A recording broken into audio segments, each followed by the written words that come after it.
I found a secret cellar that I was immediately told not to go into and dragged off like a child. Uh, the other players were questioned about why they're asking about the booze so often, and then we decided to head off into the wilderness to follow the mission that uh, Aiden told us about, and we set up camp. After a bit, we set up camp, and then we made the shocking discovery that we forgot water. I really don't have much to add to that, actually. But yeah, uh, one of you, Verin, actually did go out into the woods to sort of, she took one lap to make sure the area seems safe enough. And after taking that lap and figuring out, okay, no, this is one of the on the edges of the forest, so game wise, we shouldn't encounter anything larger, so we should be safe. After that, she took another lap and found a rather large berry patch.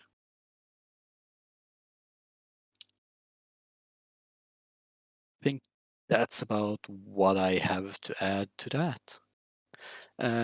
One thing to add, actually, um, at the Eastern Gate, when looking into the whole booze problem, William uh, mostly stopped a already stopped caravan which seemed to be transporting fish, and he inquired about that. That I I felt, don't think it was much of an inquiry and more just brazen yeah, looking like, around. well, he kind of did inquire to the gods, didn't he? Like, why is fish being stopped? Trying to rack Yeah, his brains about what the yeah. fuck. Okay, so To be as we're, honest, that was. go ahead. I was saying, to be honest, that was just William sticking his nose where it don't belong. Uh, Something we might see a lot of. So we'll start back up right as Verin is getting back to the uh, mostly makeshift camp because, I mean, you're staying a night. Um, I don't recall how many bedrolls and tents you guys have, but what you have is being set up as Verin is getting back. I'd imagine a fire is being started or already has been started, even.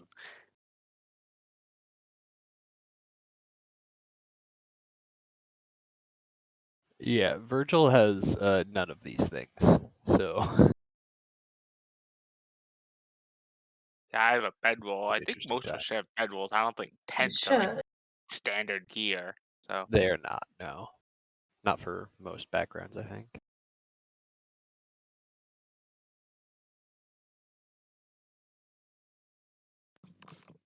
Yeah. So, anyone want to do anything? I mean, you're all in one shape or form setting up a camp at least, with a campfire. If you have a bedroll, you've got a bedroll. Otherwise, you have a sleeping spot at least, I suppose. Um, what's everyone doing? Edgar I'm clears coming back with some like a bag of berries. Edgar clears some leaves and puts himself down and starts reading a book.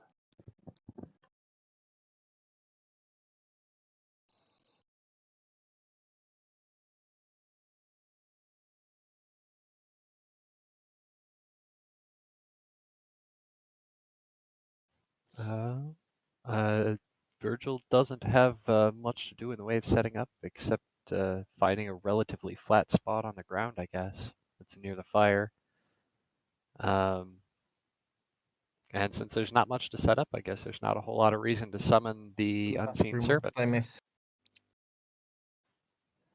People are So, setting up their spots for tonight. I think William said something last time about cooking, so Yep. William was setting up the pot to start cooking, and then he immediately realised that we forgot water when he was about to start on the cooking. Yeah, and that's pretty much the same time that Edgar is leaning back against a tree, I suppose, to read a book. Virgil finding his flat spot to lay on, and Verin coming back with a bag of berries.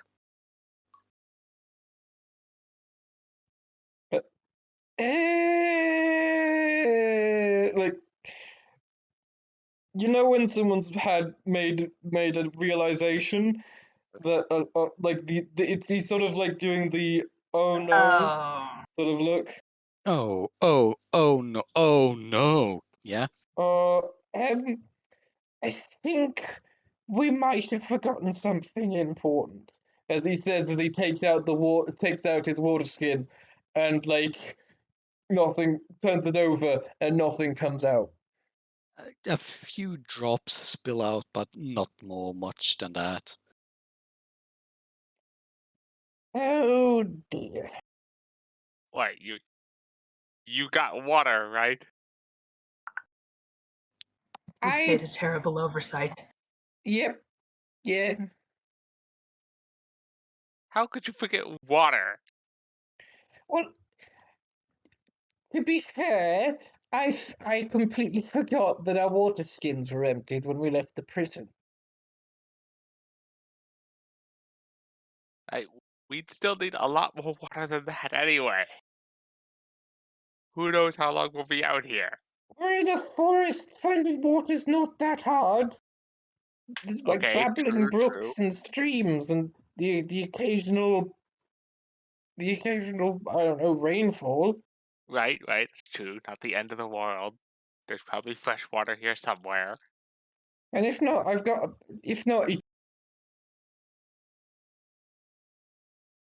you cut out, Vines. he goes through his pack and takes out like his like distilling brewer's supplies and goes, I can use this to distill water to distill it if you want. I think I know how to do it.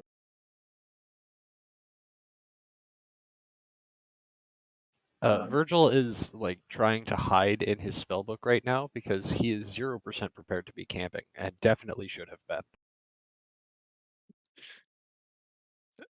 It makes sense, yeah. Well, I found quite a lot of berries actually back there. We could probably squash them into juice, maybe. That's what I was thinking as well. We should get a decent amount. That's a good idea. Maybe not much, but Again, enough to... I have brewer's supplies. I could attempt to use the brewer's supplies to juice the berries. Would that be a thing that I could possibly do? Like a survival check with my brewer's supplies? Yeah, probably if you have something to, kind of squash the actual berries I was about to against to say. let the juices through. Yeah. Let me It's just like in check my my head the sacks are inventory. like that, not quite muslin, but that sort of fine linen kind Absolutely. of stuff.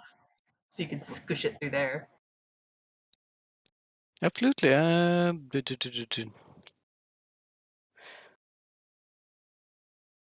So is William alone squishing the berries?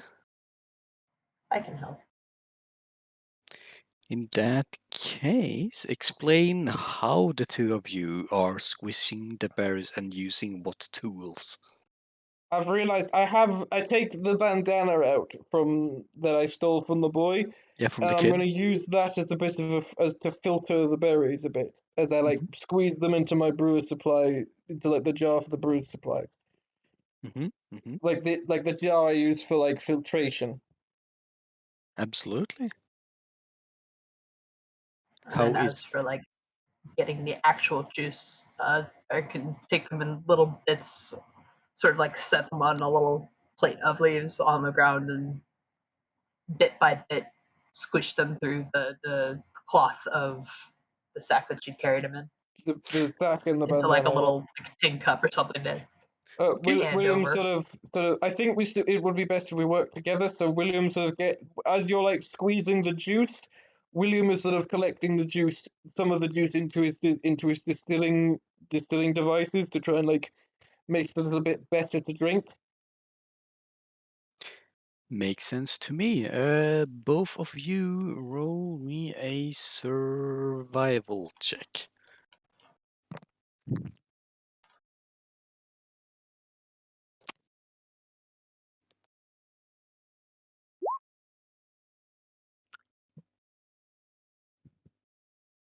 Okay, so as you start squishing, Verin, you. Wait, hang on. I had the wrong frickin' sheet.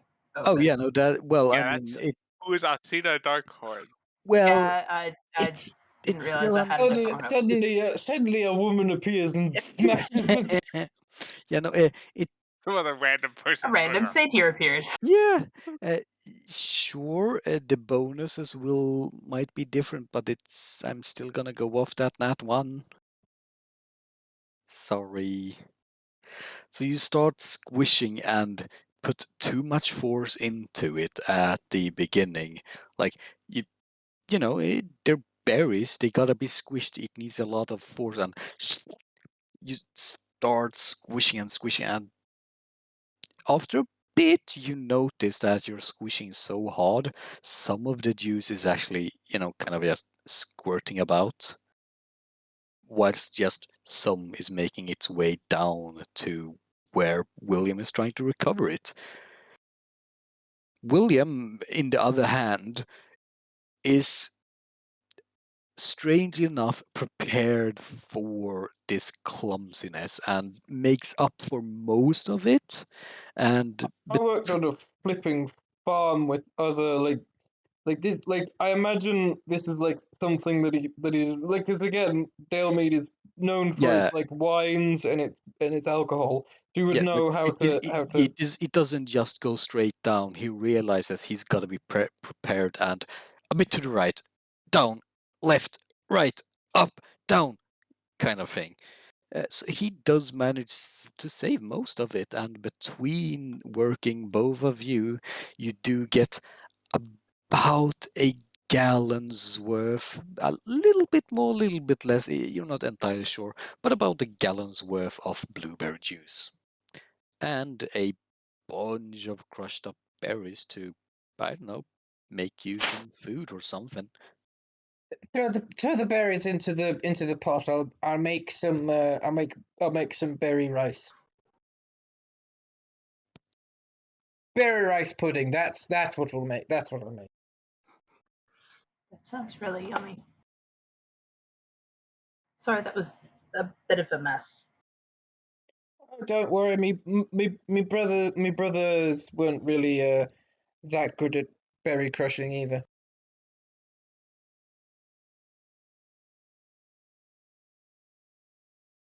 Would rice go under grains? I'm wondering. It is a grain sort. Yeah, sure. Whatever. I think rice is classified as a grain. Yeah. I mean, that's what I was considering it as.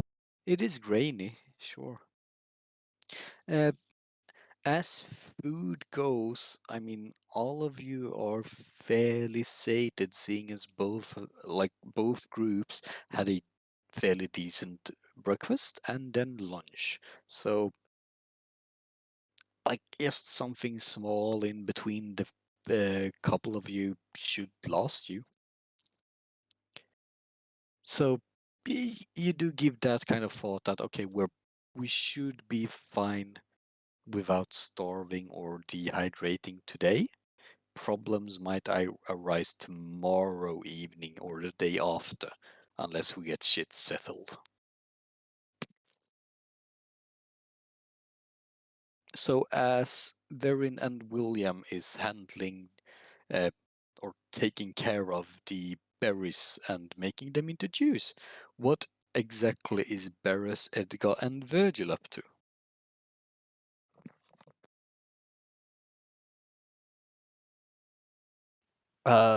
having not much else he could do to help, Virgil will be distracting himself by working on spell notes in his book. I think William is going to start cooking, trying to cook the berry rice pudding for Yep. for Yep. supper. Apart from Varen and William, though. Edgar just reads his book happily, doesn't even pay much attention to what's going on around him. Bears Just and Pine spend the time just like talking, reminiscing, like, I haven't been out of the city and feels like years. This reminds me of my youth, back when I traveled the world on tours. I imagine it's kind of like that old person who he's gonna talk to whoever listens, and if no one listens, he's still gonna keep talking. Pretty much, yeah. Yeah. I figured. In the meanwhile, Grakuro and Aiden just kind of... Aiden does his usual thing of, being there but not making a presence of himself, whilst Grakuro seems to be going over either notes in a notepad or a book, or writing something.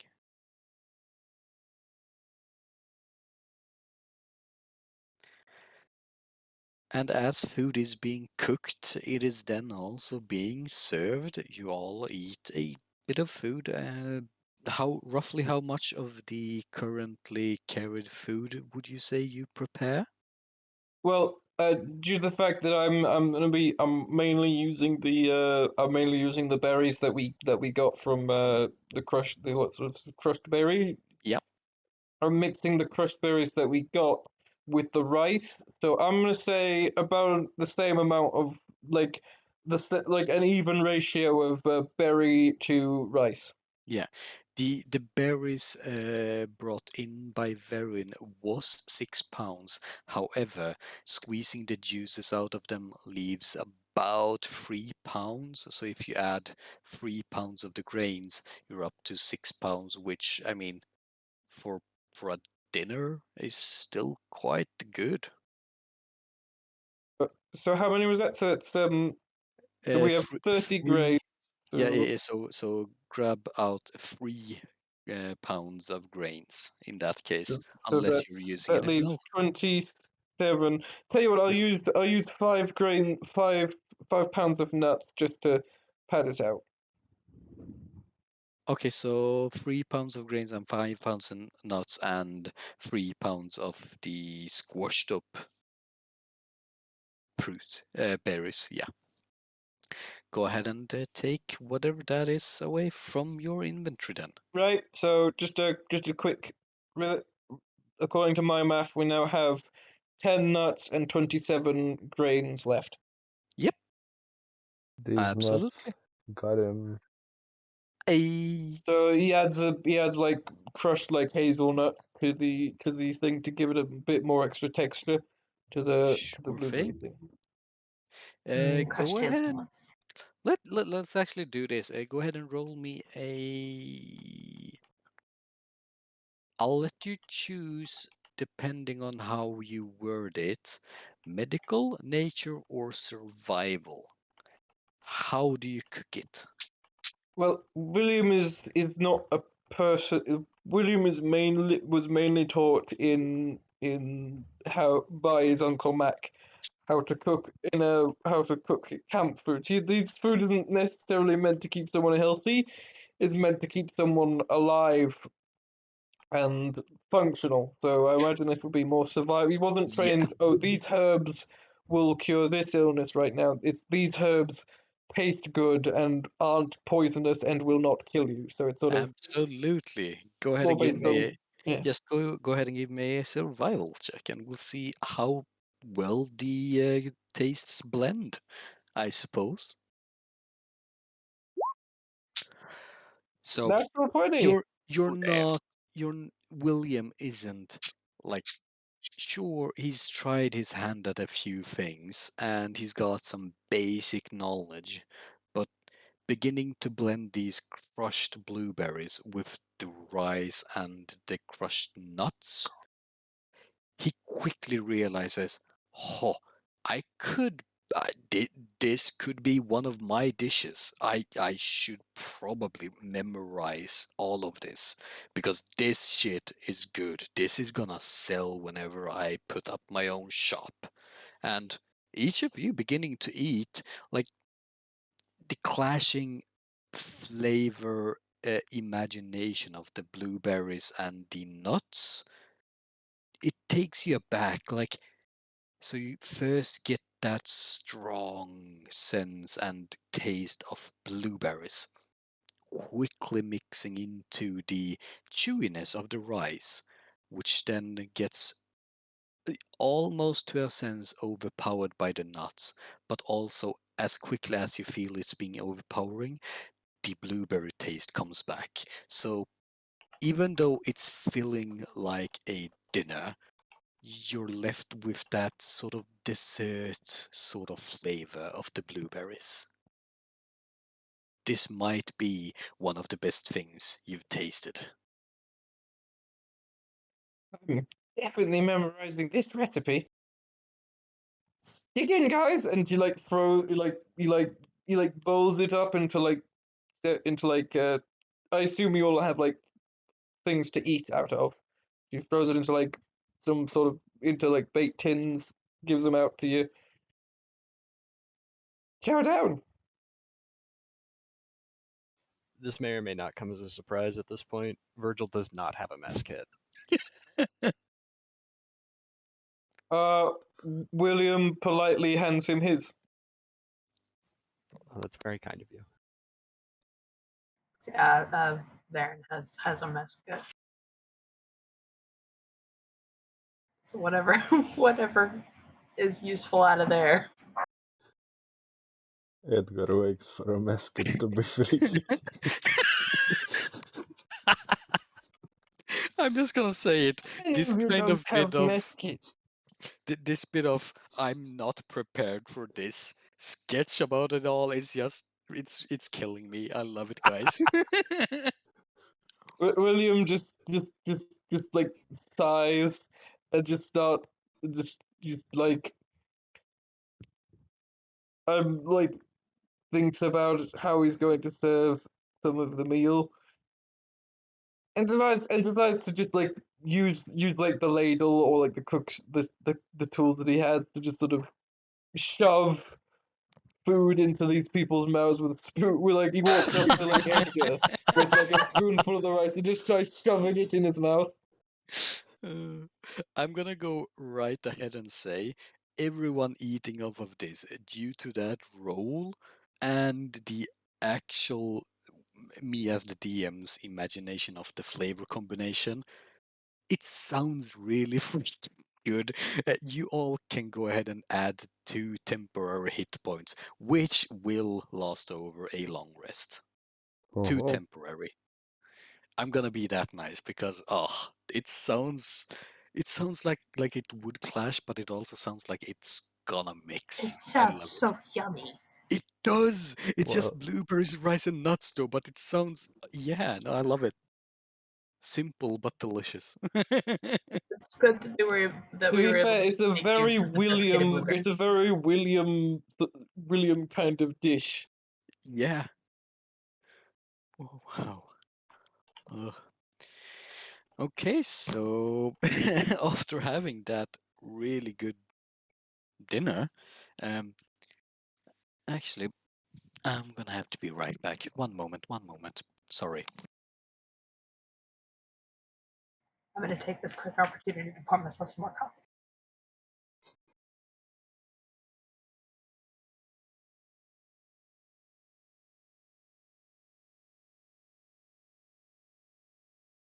After he's finished cooking, he sort of goes, right. So who's taking first what?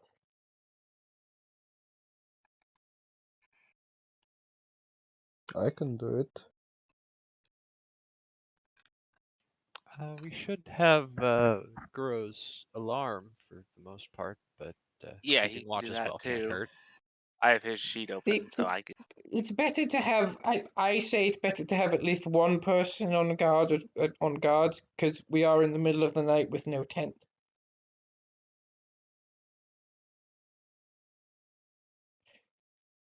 tell you what, I'm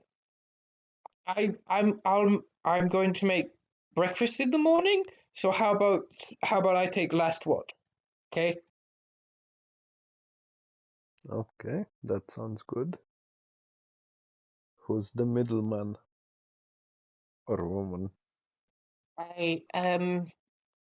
Varen is currently away from the keyboard for a moment, but she would probably have input on this. I could take a middle spot. So far we have me last.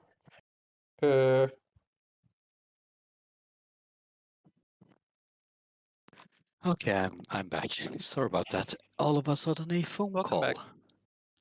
God, that actually scared me. Like, what the fuck am I getting a phone call at this time for?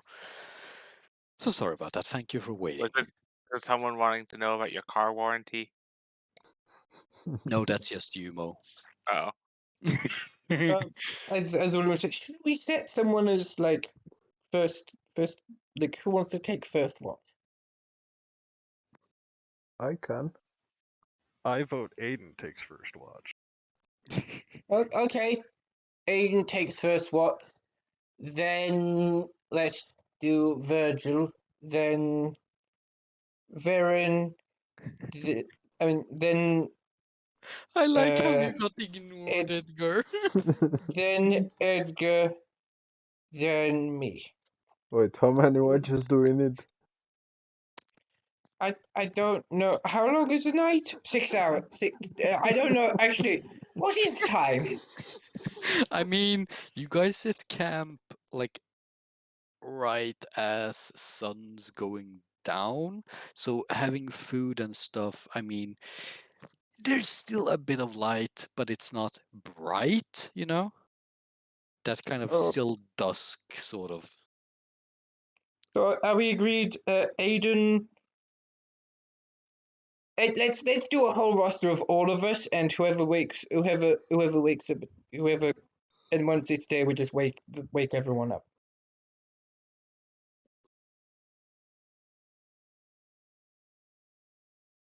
That's fair. That makes sense to me. So we'll start with Aiden. Then we'll go to Virgil. Then you, Varen. Then Edgar, Barris, and then me. So I can start work on breakfast.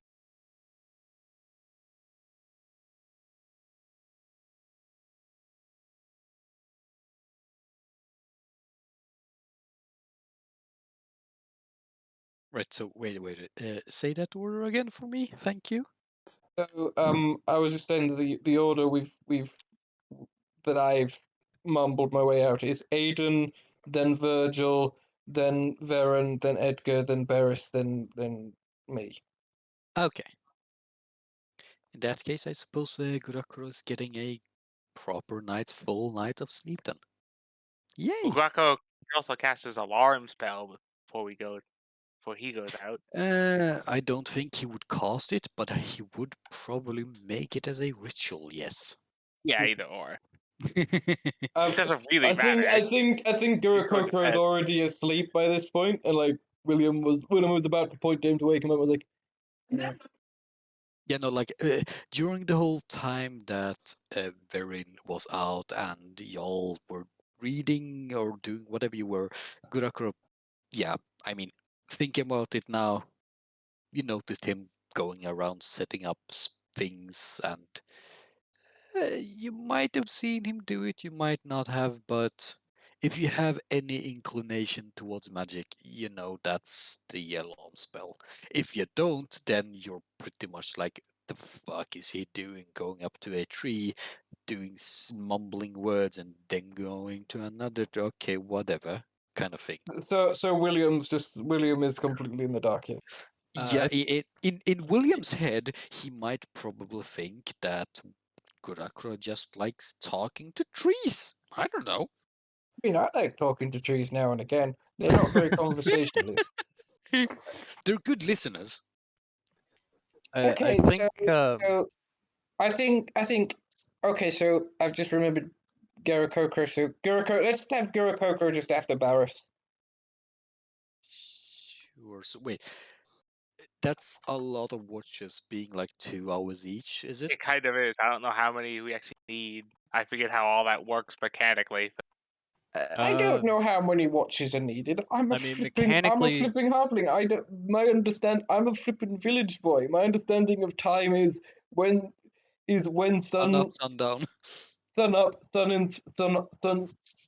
sun up, high like middle of the day, sundown.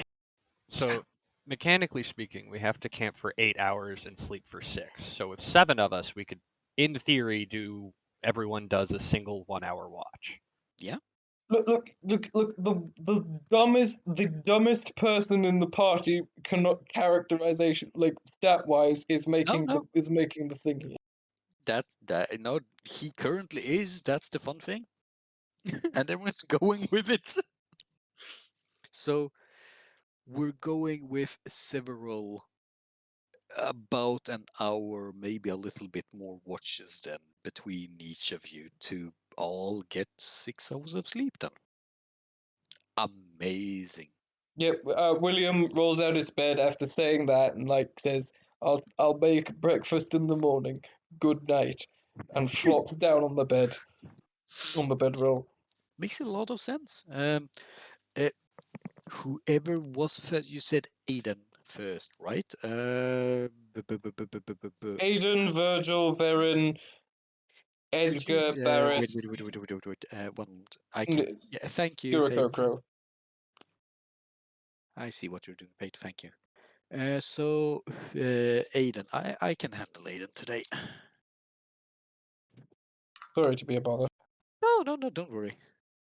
I'm missing someone. Weirdest Hold on, part who's is being that crazy? you're all trusting the Yep, the I love it. the dumbest character.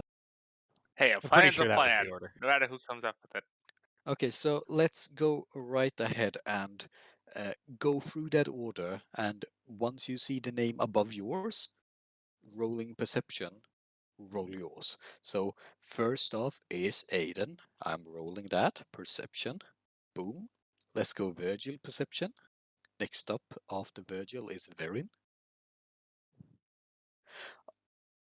There you go, Verin, go ahead. Next up is Edgar after Verin. There we go, Verin. Edgar, go ahead, and then it is Barris. Edgar, good. After that, Barris. And after that, Kurakuro. And lastly, William.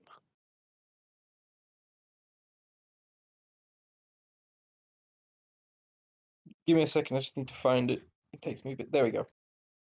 Perception is kind of in the middle of the end, kind of, yeah. Looking, thinking about it, William may not be the smartest, but he is wise. He does have a +1 to wisdom. Oh, that doesn't help him. He got a 9. Yeah. So He's too busy making breakfast. at that time he might be. Right now, however, so y'all might have, or you might not have noticed. Aiden's there. He didn't really partake in eating, but yeah, no, he's there, keeping his eyes open. Doesn't seem to notice much. Thing is, I would love it if nobody really noticed that he's awake because they just maybe he's just staying up a little bit later than everyone else.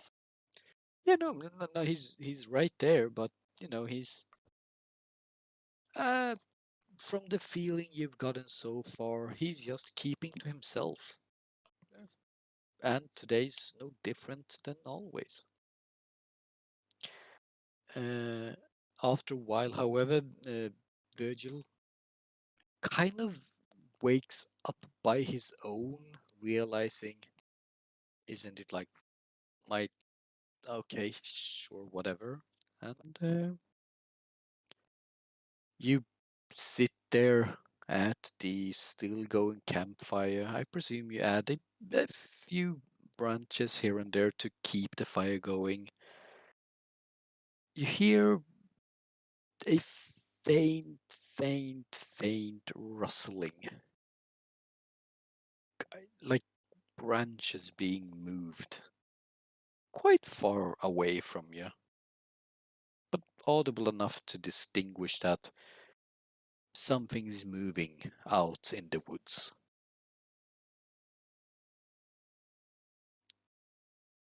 So Virgil is definitely not used to keeping himself attentive during a watch or anything, so he would probably be working on his spell book to keep awake, also because that was the first time that he would have seen the alarm ritual in person from Guro.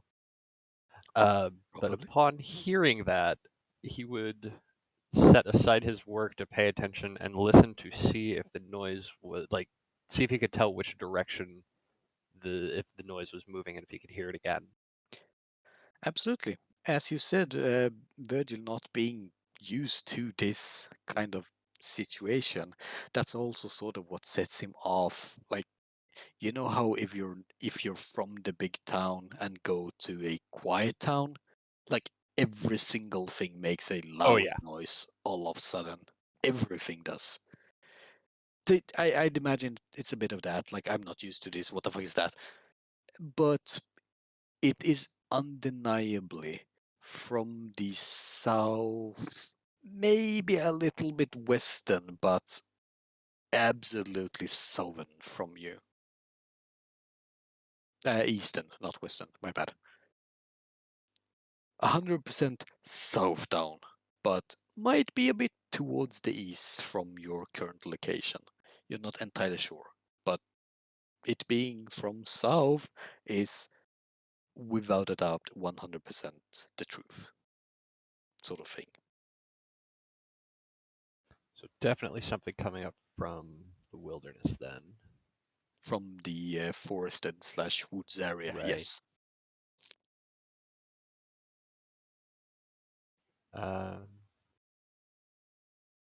Let's see. At this point, is I'm presuming Aiden is still like sitting up or something because he's not going to rest. I would say Aiden is stationary. But he's not like laying down or anything. He would be at least relatively upright. Yes. Could you go ahead and roll me a 1d4? 1d8, actually. Absolutely.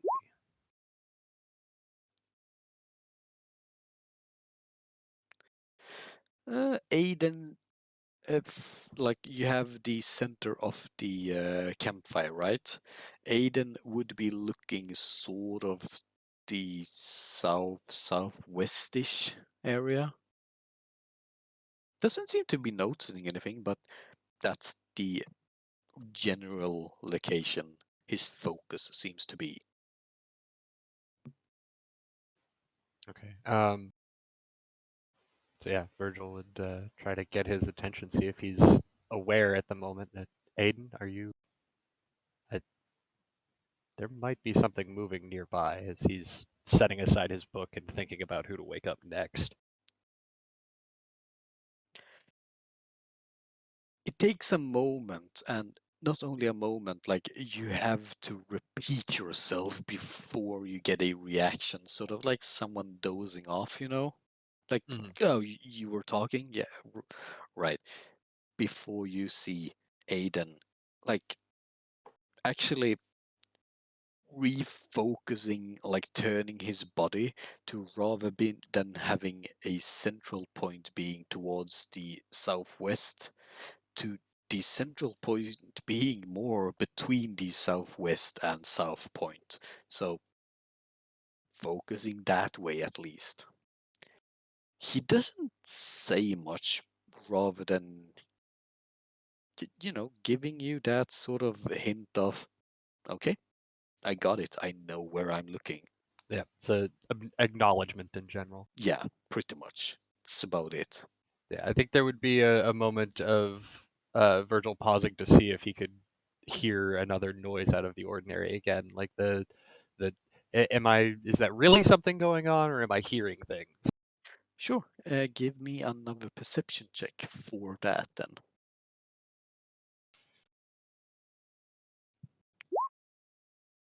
14. Mm, the only thing that stands out, because I mean, you're getting slightly distracted by all the unfamiliar sounds of owls, birds, leaves moving everywhere. But it just kind of reaffirms your feeling of it something being south, perhaps slightly southeastern-ish. I just realized I might have said west again just a bit ago, but it's still east, not Okay. west. My mind is sometimes when it comes to east and west, I mix them all the time. I don't know why. Welcome to my brain. That's fine. I do the same thing all the time. So Virgil's definitely not going to go investigate it by himself. And he read the profiles in the prison, and Varens watches up next, so he is going to go stir her awake. Mhm. Varen, hey, What? Watch then. um, not yet, but I think there might be something nearby. Oh. Is it big, small? Do we know? I don't She's know. like Just rubbing her eyes, like just sort of clambering out of her pack, like, "Oh, I'm awake. I'm awake." something moving up from the south, or moving in that direction. There's something out there. I can take a look.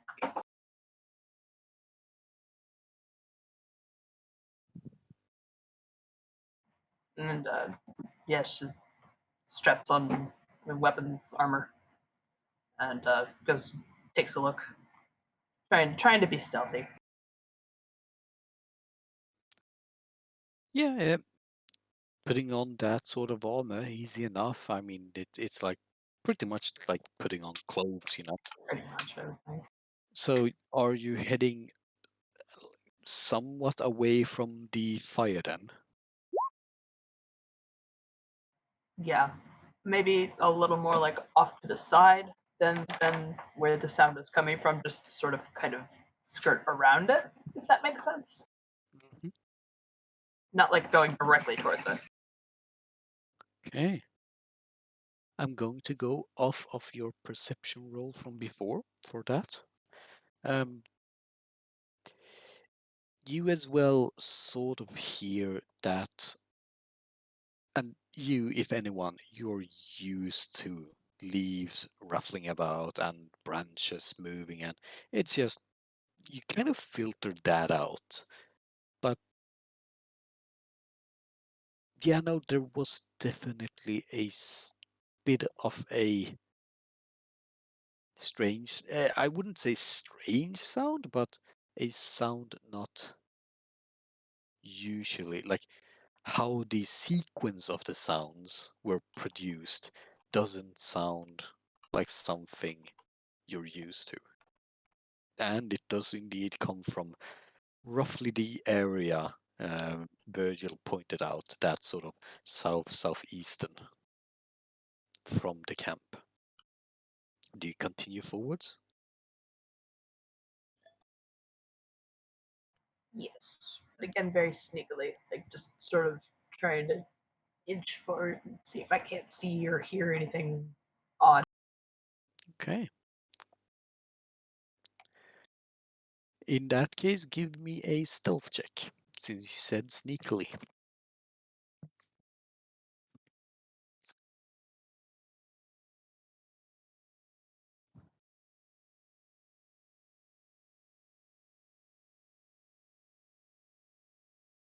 Had to make sure I was on the right character this time. I know that Not that life. anyone else. So sure, you're used to forested and woods areas. I know we've had this conversation campaign wine, the difference between forest and woods. Whatever. place of trees. Yes. But you start with confidence moving forwards, moving a few branches slowly to the side and again slowly letting them go past you as you start stepping on. And this surprises you, like leaves, sure they can be crunchy, but oh god, I just stepped on a stick that made a large crunching sound as well as leaves. It's just crunch, crunch, crunch, crunch. Like any animal out there knows exactly where you are right now. Knows right. Am is running Yeah. away, is telling And their neighbors. you realize that because of your expertise with it, because it's that kind of shit I fucked up kind of feeling. Everything knows exactly where you are right now. What do you do?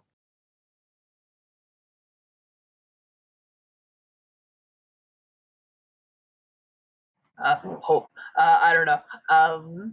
Let's see here. I love the panic in your voice, I'm sorry. you didn't get the full effect. You didn't get to see the deer in headlights look. This is why I sometimes wish we should go webcam, but also thankful we're not webcam. No, because then everyone would have had to see my stupid scrunched up face when you were telling me I kept stepping on sticks. So what's Verin doing? Can I hide? You can try. I can try. All right. Stealth with disadvantage. Oh, Christ. Meanwhile, William is just sleeping like a wee little baby. How do I disadvantage? Just roll twice and pick the lower, or I don't. Is it shift for advantage? Is it Yeah, and control for disadvantage. control for disadvantage? Or you can right click the number and pick both. From both. Wait. You can right click it? Yeah. No. No. Oh wait. Yeah, you can. Oh.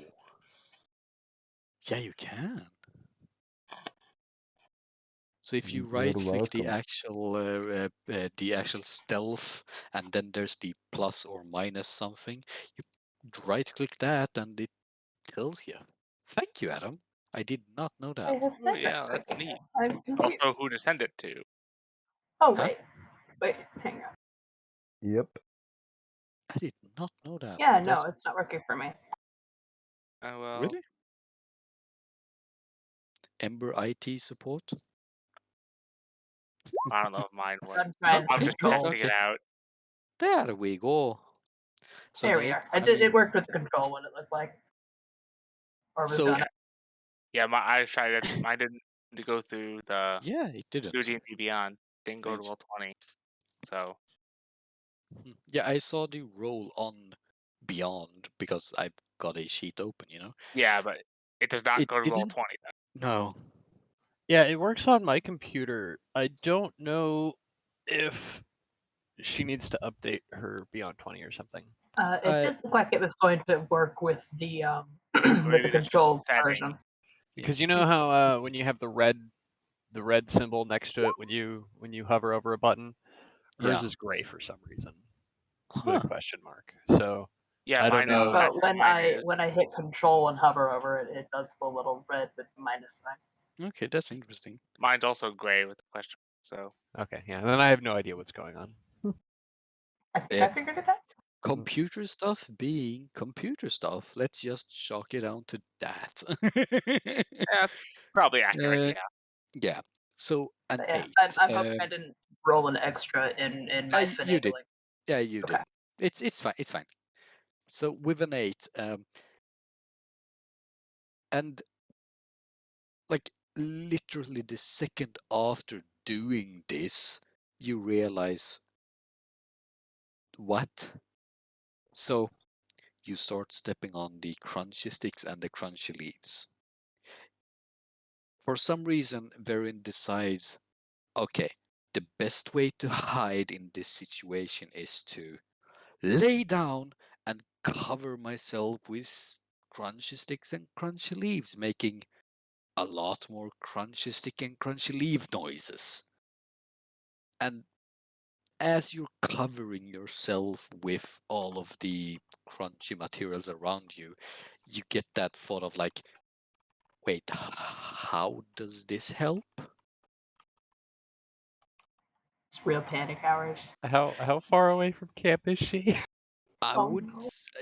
I roughly how far would you say? Like, how far would you say you went? I mean, I can't assume it was super far.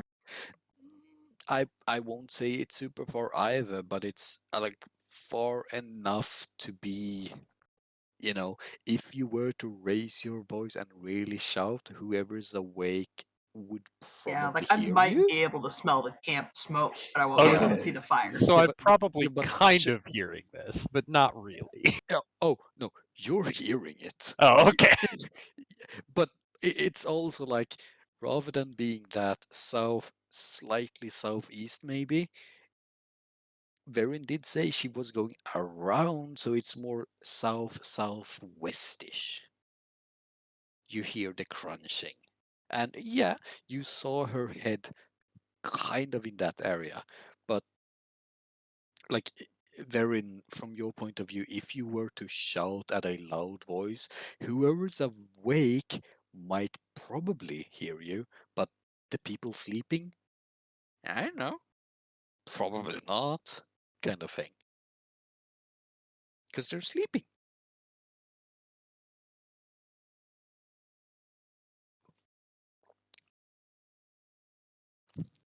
I'm sorry. I'm trying to recover from that horrible roll. Um,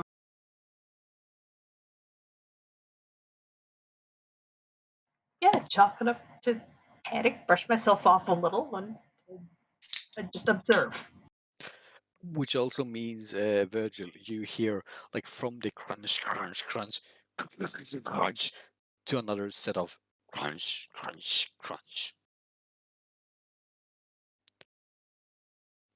At this point, I'm thinking back. Did I remember those profiles correctly?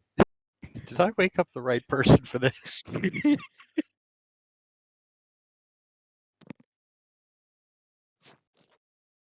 Meanwhile, Oh, Williams no. is softly snoring.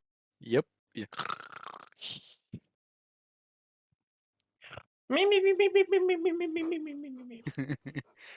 What's next, Verin, Virgil?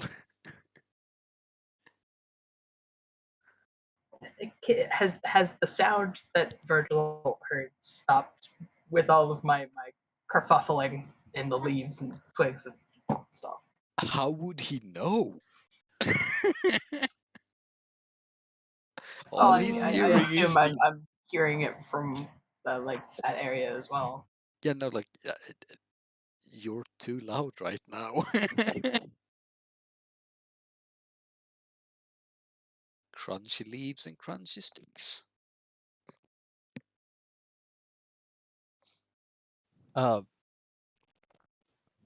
Barrett, are you okay? I'm fine. I fell. Edgar, you're woken up as Virgil shouts that. Peanuts. What's going on? There's something out in the woods, in the forest,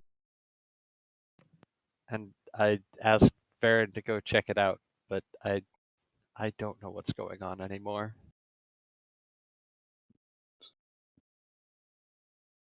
Is she coming back? I hope so. And in the meanwhile, while they're having this little conversation, I just hold still for like just a minute, and see if there's anything odd sounding like there was earlier. Okay. The three of you go ahead and give me a perception check in that case.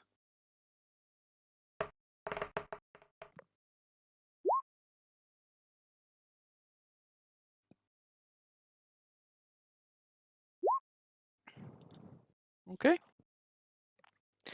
So, like, realizing your blunder and hearing your name shouted out, like, just freezing for a moment to listen after sounds, you hear a distinctive.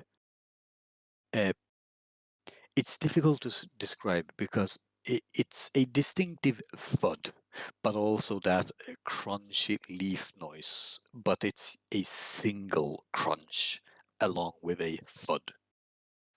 From you, it is a little bit to the east, whereas your camp is more towards the north from you, just 100 feet or so at most. And the thud slash crunchy noise is probably 25-30 feet. You don't see anything, but you're fairly sure you heard the thump of something impacting the ground.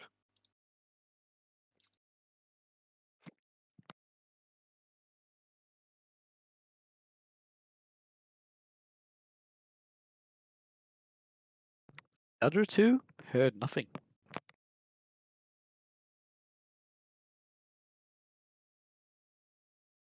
Okay. So like, is it more like just a thud like a squirrel would make? Because I know that they tend to, but then they skitter off.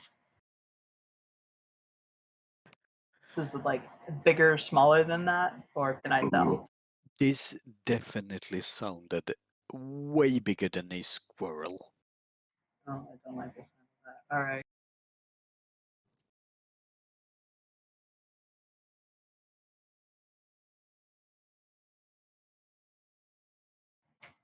Can I move a little closer Can you without make hopefully making too much noise? can you make a stealth check? God, can I? I don't know. We'll see. Oh, You know, That's like oh this yeah. is not my the morning. leaves, no, the leaves and the branches, usually they're with you. Usually they're very obedient, but this is not your woods. And these trees, these leaves and these branches they're just delinquents. They're rude. They're crunching all over the place.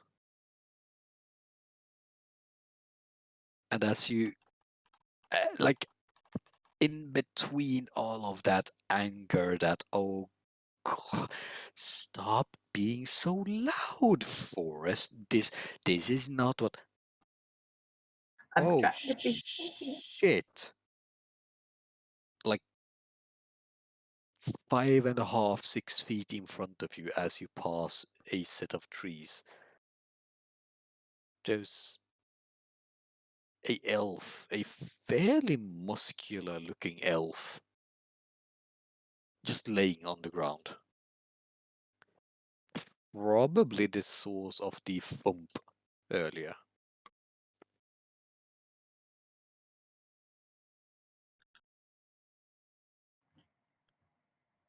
I cautiously approach.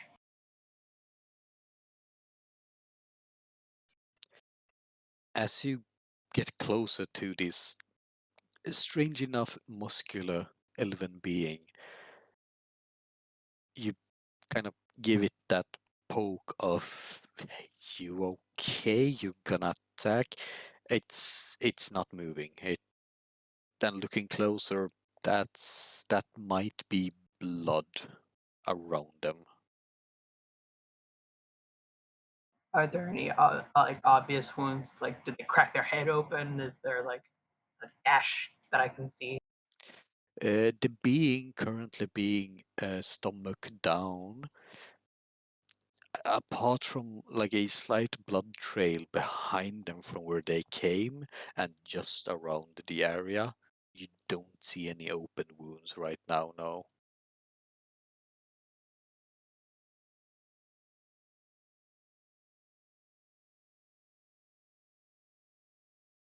Hoping it's not unwise, I would like to just gently turn them over and see if there are any wounds on that side and find them up if I find them.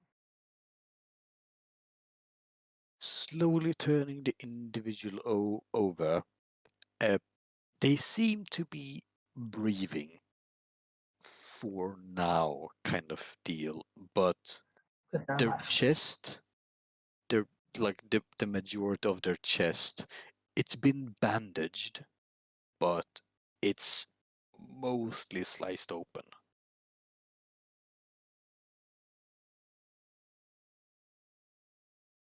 It's even a wonder they're alive at this point.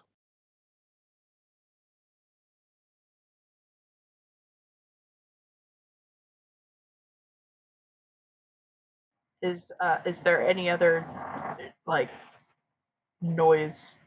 Like, is there anything following him, or can I hear that? From what you can tell right now, no. It's you know, there's always noise in the woods, you know, owls moving, birds moving, squirrels, foxes. It's always noise, but apart from the regular noises, nothing. At the same time, it's not like just weirdly still, even for forest noise. No. Okay, that's another good sign at least.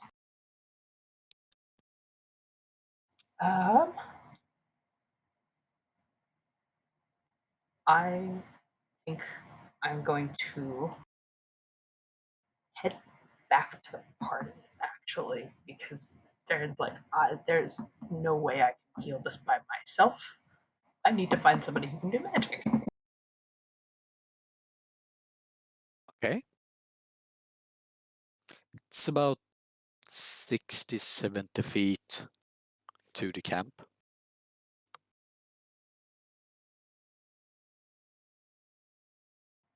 Yeah. Let me. Can I just quick bandage, just stop the bleeding, something like that, or Sure, give me a medicine check. so I'd hate to just leave the dude there. Yeah. Go ahead and give me that medicine check and we'll see.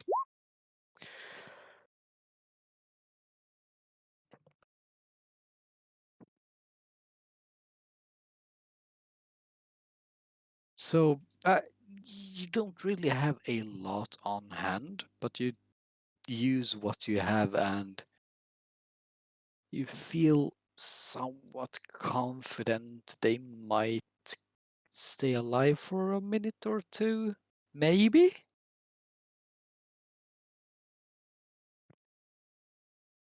Okay. So it's like as soon as he's bandaged, up and going back to the party. And as I get a little closer, I just call him Virgil. There she is. What happened? There's a man. He is injured. He's bleeding everywhere. I didn't hear anything else, but he needs help.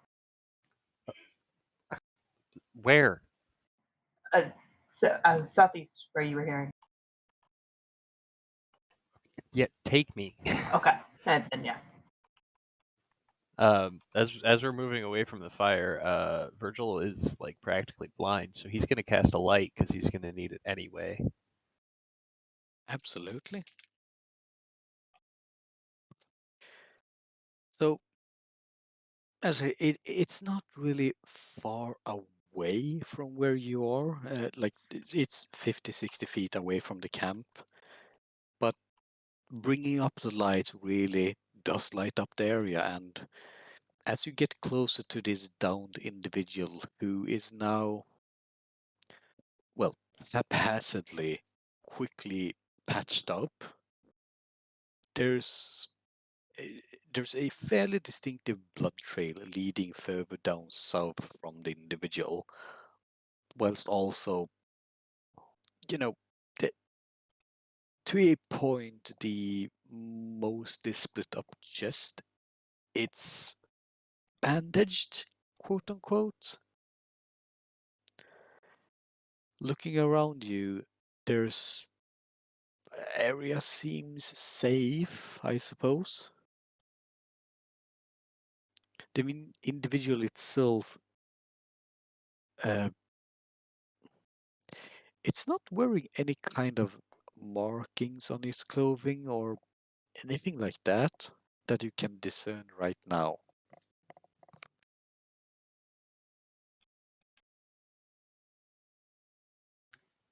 How, with just a quick check, how like close to dead is this guy? Like, is he about to bleed out, or can I stabilize him with some, I assume, relatively shoddy bandages made of clothing? To discern that, I would say that's a it's a mix between perception and medicine, so Same bonus either way.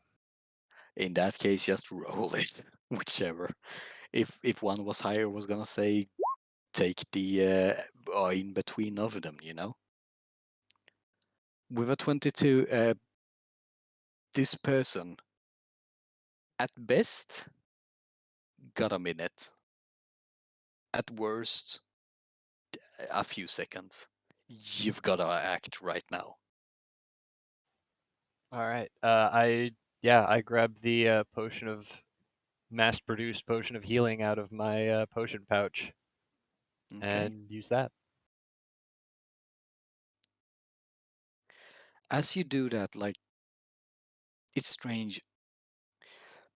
These kinds of potions are usually meant for like smaller stuff, you know.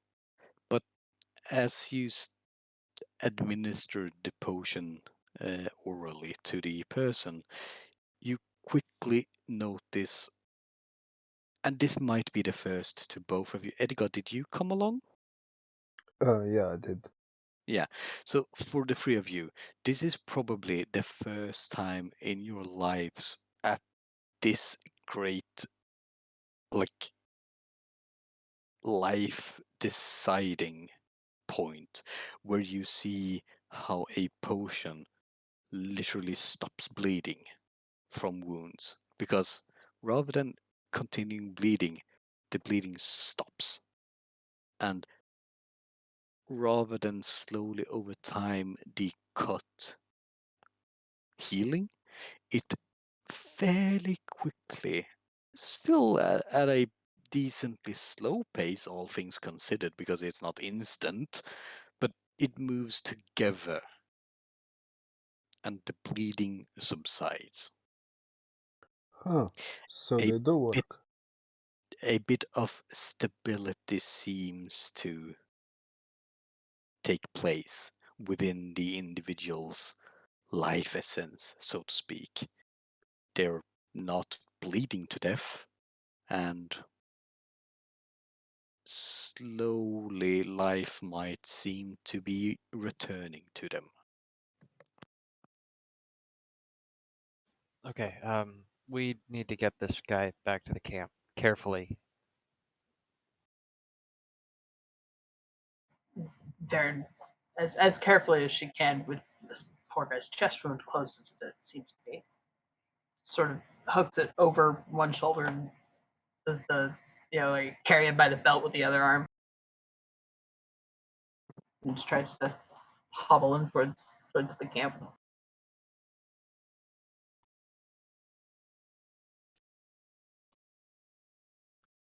Edgar just walks along because he can't really help carrying. He is a halfling, he is very small. Virgil is trying not to stumble from all of the blood everywhere. And the fact that he might be trained in medicine, but he is not a doctor. He's learned the basics how to stabilize people. He knows how to put on a band-aid, perhaps, but Yeah, but like surgery's out of the question. yeah, stabilizing people in a classroom through theory is one thing. Stabilizing someone with a cut open chest, that's different. It's the opposite of McCoy from Star Trek. I'm not a doctor. I'm a scientist. Basically. Yeah. Okay, so Verin Virgil Edgar, bringing back the elven individual to the camp, for now seemingly in a stable condition at least. What are you doing? I'm going to dismiss my light once we get back to the campfire, because, I mean, now that he's not literally in the process of dying, that should be enough. And Virgil is going to focus on tending him for a little bit to make sure he doesn't get worse or something.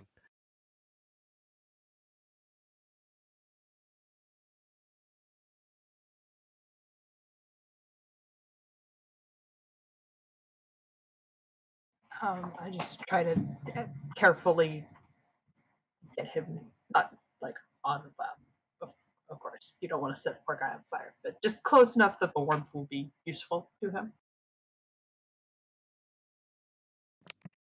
Okay. So the individual right now seems, well, as I said just a moment ago, they're in a stable condition, but asleep or quote unquote unconscious, at least. Mm. You know, having been through a possibly, most likely, a fatal injury. Well, not that fatal. He's still flipping alive. Well, an injury can be fatal without leading to death. It just depends on how early you get treatment. He Fair he enough. walked away from it. The question is, how far? And from what? I should go back and look. Maybe not on your own. I Point. think you should. I know I'm asleep, but I think you should probably wait until you've had a long rest, or at the very least a short rest.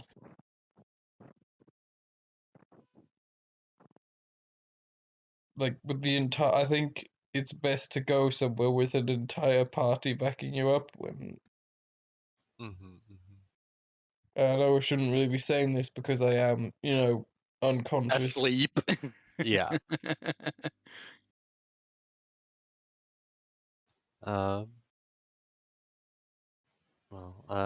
We have the alarm if anything tries to enter camp itself. So it might be best to hunker down, keep to our watches, and investigate in the morning. You might have a point. It's just like hearing in her head all the crunching and the snapping and all the mess. Kind of a PTSD Virgil sort of like, hollering from camp, like, "What are you doing over there?" yeah, kind Also- of like a PTSD. What the fuck was I doing? I need to be right back in just a moment. Yeah, sure.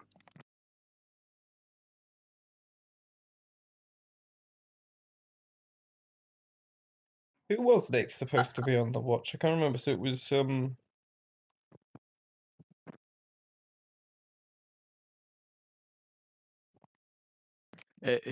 Who's next on the watch? the watch list that we made. That would be Well, was like all Baron. Edgar. yeah, no, all things considered, it would be Barrows, but Edgar, with his nat 20, got awoken by all the, shouting and stuff. So, time until next watch is probably about an hour and a half from now.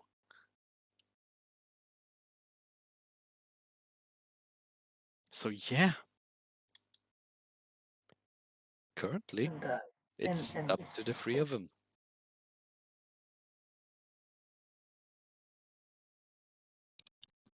I guess Edgar will just stay up. Yeah. I am back. Welcome back. So I suppose it's up to Verin and Virgil in that case to decide right now. What are you doing? Unless you're going to sleep for now with a potentially dangerous or danger-bringing individual or whatever. You're not sure. You brought him here. That's good, I suppose. Well, we're not just gonna both go to sleep. We're gonna go back to the watch schedule we'd set. Okay. In that case, well, you woke up Verin to have a look, correct? Yeah. And after that, in the middle of all, Edgar woke up as well. So,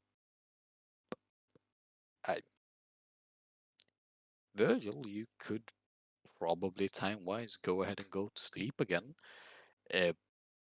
Verin and Edgar, that would leave the two of you alone, like together, alone, for about an hour or so before it being Edgar's turn, actually. Make sure to wake me up if anything changes with him. Yeah.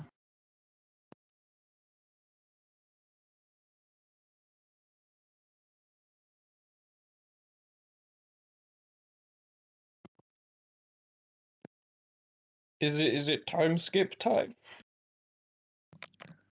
I'm not entirely sure. No conversation? No? Mhm. Okay. In that case, after a To while, to be Verin. fair, conversation would be a little bit sparse with a nearly dead guy in the middle of the camp. Probably. Yeah. Makes sense. Yeah, Farron's probably tired of between watching him to make sure he doesn't die, and then watching the around just to make sure they don't die. Well, yeah, but after a while, Verin, rather than doing anything really, goes back to sleep, and Edgar takes his official turn before eventually waking up Barris, and, well, uh, there's a dude. Yeah, you'd have to catch me up to speed. Like, who the hell is this? While Warren went for an expedition, she heard something. There was a guy who flopped out of a tree or something. They stabilized him and brought him back here. What stranger is? He doesn't look good. I know. Do they want us to He was heal him? dying. I'm not a nursemaid. Just pay attention to him. Fine. I keep an eye on him. If I understood it, I would explain, but I don't really. Yeah, so to the part you understand, the chest sliced open, bandaged up for now, alive, I think. ... Yeah. That's about it.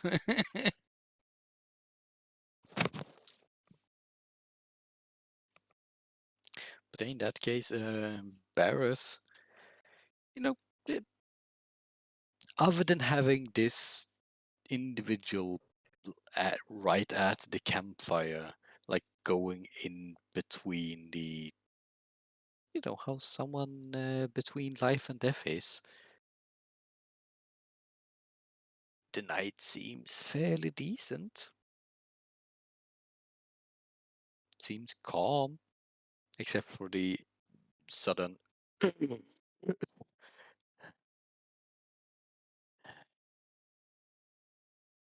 Oh crap. Yup. No, the person seems to be just struggling with breathing. right now. Seems to be coming and going.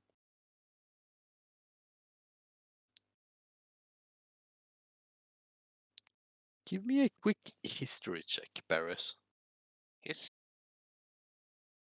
Excellent. History, yes.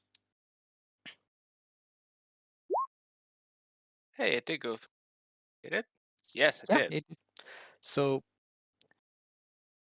the kind of breathing sound, in a sense, this could be a medical check, but you going back way, way, way back 50, 60, maybe even 100 years back in your own memory, yeah, people who fall down from things might make this sound when they try to catch their breath again, but nah, this is different. This is way different. Like, sure, the individual is having a hard time breathing, but it's But it's not. genuine. It's not just from the injury. It's from something else. Uh, Probably. It's really genuine. It's not just from having fallen down from something, and judging by the bandaging around their chest, it's probably, you know, it's deeper than just having fallen out of a tree or something. It's they're struggling to breathe. They're there. They don't seem to be out of it. Life is still a very big possibility within this individual, but there's still a bit of struggle, you know? Would I know specifically what causing his breathing problem?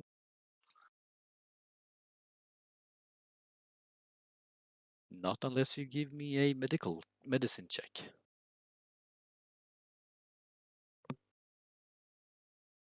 Oh, and I did learn like for the what's I think it like the die it does change based on you hold alt and hit it do a red dot. Hmm? My browser does An not like alt button. Wow. Yeah, so like at first hearing the like explanation of having fallen out of a tree, sure, someone cat trying to catch their breath falling out of a tree kind of sounds like this, but then you also kind of actually take a look at the individual. Yeah, it's like the currently healing scar right across this chest, like from one edge to the other. Yeah, that might have punctured a lung.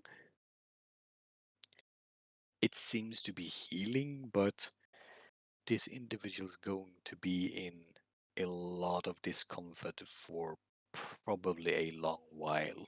So, what Barrows basically chalks it down to is, well, puncturing a lung does mean struggling to breathe.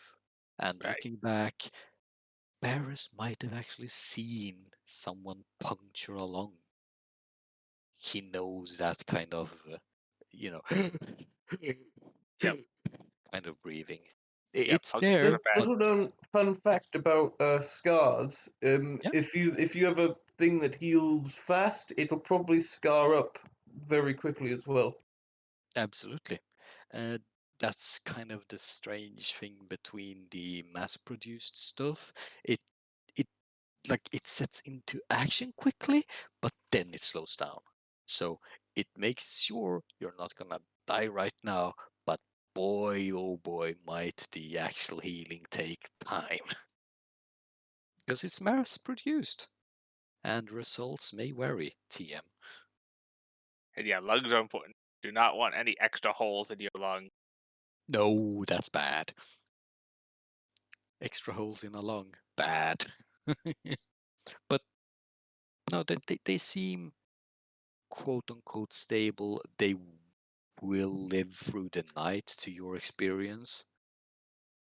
Apart But from yeah, that, he's probably gonna need like some long term medical care. probably.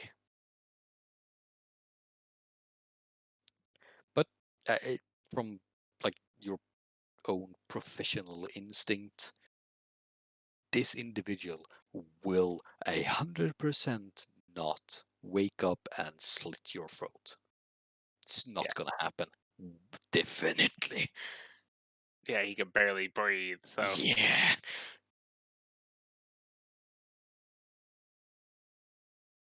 okay, that's a little more comforting, but still not, very comforting, being next to someone who's on the verge of death. Maybe not on the verge, but not likely to actually die, but still. Okay. In that case, I suppose you wake up Gurakuro. Yeah, I think next. Yeah, bro. Uh, yeah, I can yeah, go bring him up on the situation. yeah, Like, So- hey, there's an elf guy here. yeah. Okay, yeah, he's pretty badly hurt. I can see that. Yes. Did We what didn't happened? do that. I think Varen found him outside the camp. Okay. I think he's punctured a lung or something, but he's not going anywhere for a while. That's for sure. Probably not gonna die, but I'm not a doctor, so Okay. Yes. Yes. And Gurakuro kind of seems to get into a moment of kind of that sort of, I don't believe I have to deal with this, but I'm going to deal with it because it's a problem in front of me. And like as you're going off to sleep, you see him entering sort of like a aftercare, quote unquote, moment of checking over the individual and laying around fresh bandages if needed, and just doing his other best to make sure the individual gets a bit more comfort during this struggling time.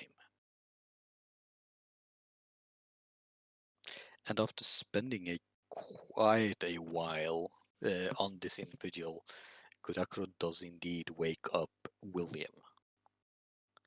He gives the brief explanation he himself was told that this individual was found by Verin, and we've had to take care of him for tonight. He's not doing good. William gives like a slight smile and says, "Well, then I guess I'm making breakfast for one more then." And he goes and he walks over, sort of does like someone who isn't really a doctor looks over an ill person, like they don't really know what they can see, like the basic thing that's wrong, but can't really. Actually, could I, if I'm a if I'm a rogue, right? I know I learnt the basic. How is there anything like? Would this be something that's like a criminal gang would do to someone?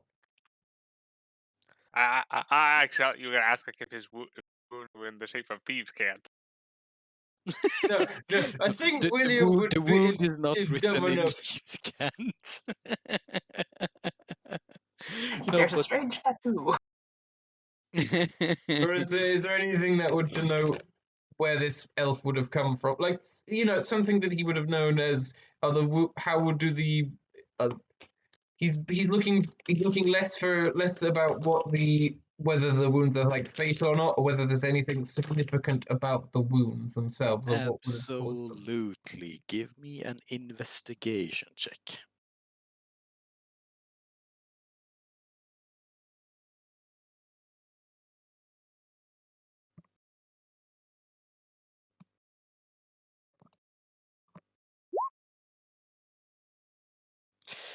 I mean, like, apart from maybe wearing the same sort of coloration that Virgil and Aiden's wearing? Nah, it's nothing. Not a gang, you know.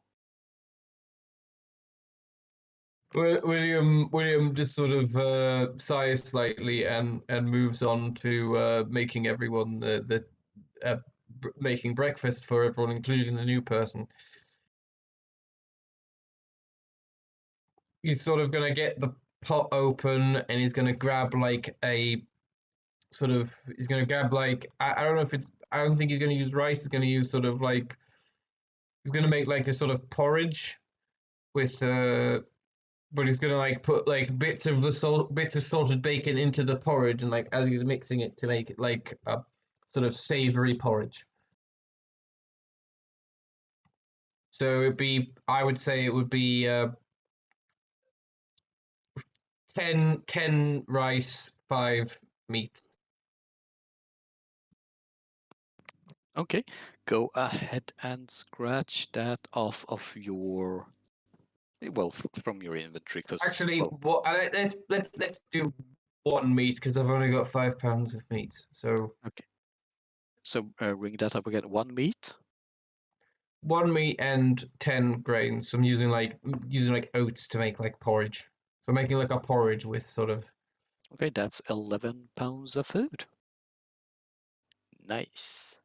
So a meaty porridge. Yeah. Kind of sounds good, yeah. Not gonna I lie. assume I'm gonna roll survival again to try and cook.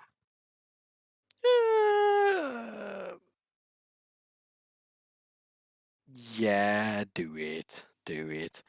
Let's see if I add any temp on it. On the already added temp.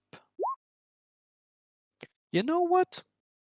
So you first get the idea of adding all the oats to soften them, but halfway through you realize no. Let's take out the oats for now, and with whatever is in the pot right now, add the meats.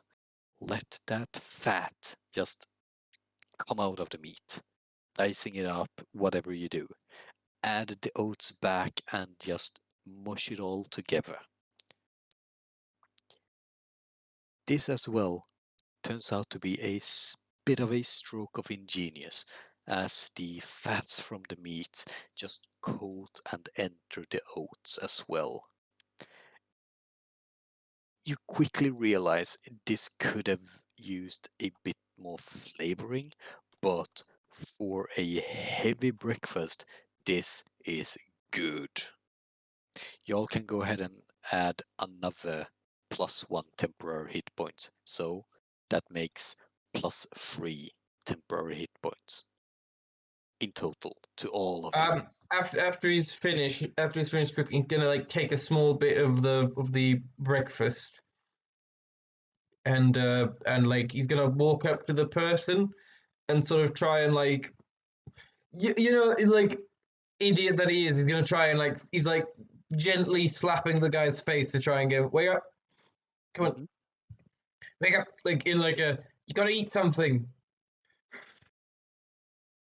You gotta eat something, mate.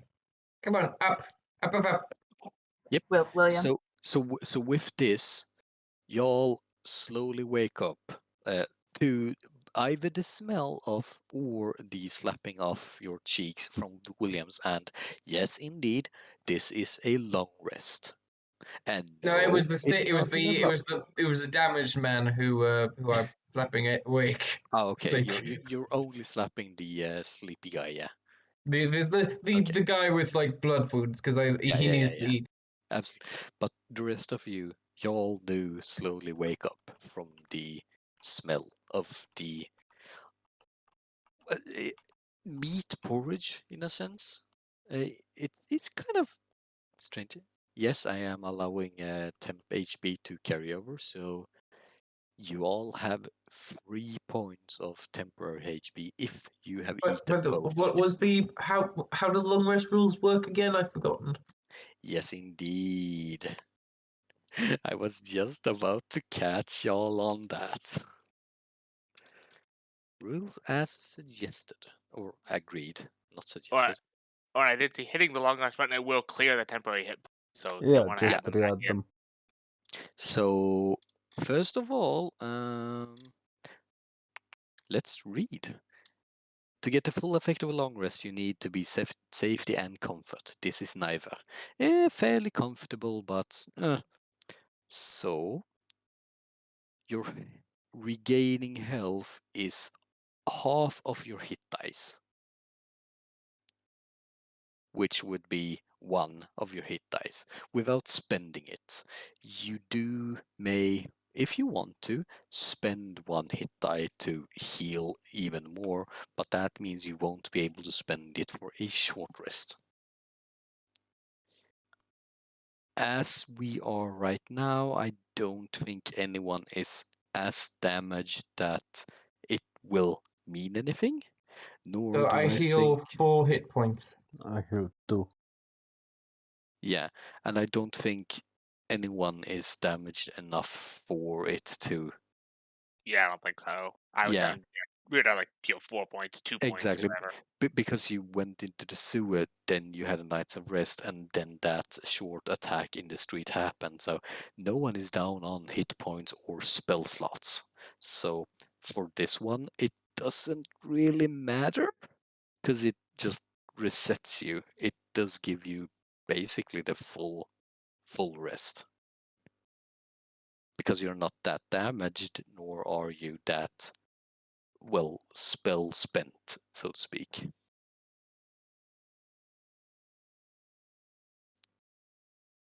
So it's basically just a normal full rest, this one. William sort of continues to try and shove the meat porridge into the guy's. Like he's trying to feed the guy, like he's trying to get the guy awake so you can feed him the flipping porridge. Okay, wait. Let me explain that better. So, in an uncomfortable rest, you regain half of your hit dice without spending it. Okay. If you want to heal more, you'd have to spend it. Hope that makes sense. We're probably gonna have this conversation later down the line, anyways. But yeah, so a uncomfortable rest gives you half your hit dice without spending it. If you want to during a full rest, you can use hit dice as well, but that means it's spent, basically. We'll solve it when we get there, I suppose. But yeah, so William is made the food and, well, lightly slapping this dude, yeah. Like he's trying to wake him up, like Yeah. you know when like a child is trying to get someone to eat something they've made. Yeah, kind of that. You have to try this. I made this. Come on, I made it, so you have to try it. It's like a case of you've got to try it. Like you're literally missing a lung. You need to keep your strength Yeah. up. Eat the meat porridge.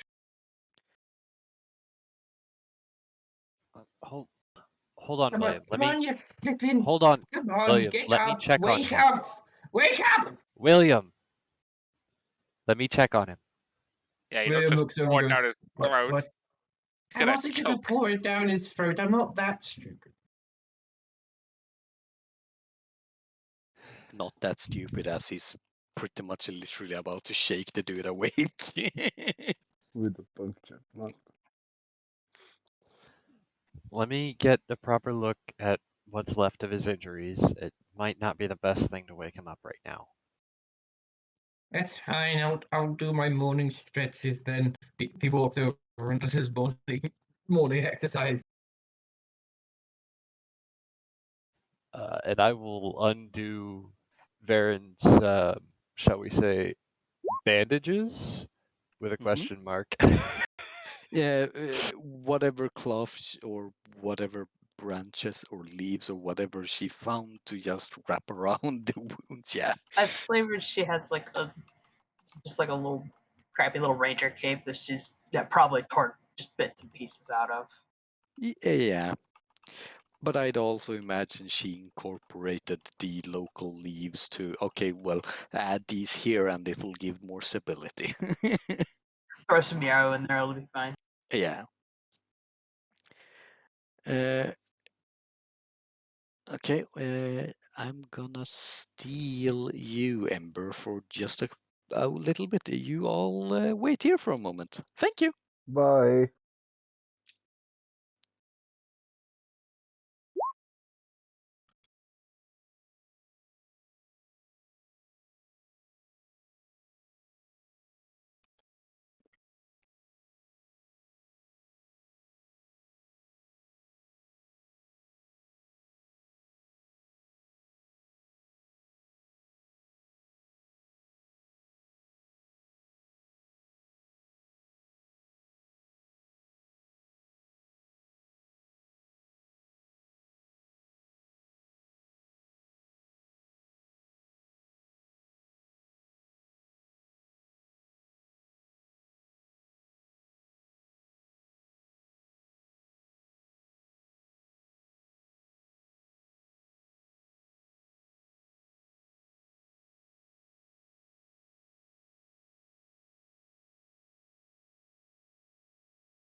So how's it going? Yeah, it's a good roll, Aaron. He gets the first one this session. Yeah. I love how my character's just like actually being a decent cook like I wanted him to be. For now. Well, eventually he's gonna cook something bad, but that'll be a learning experience for all of us. Food poisoning via William.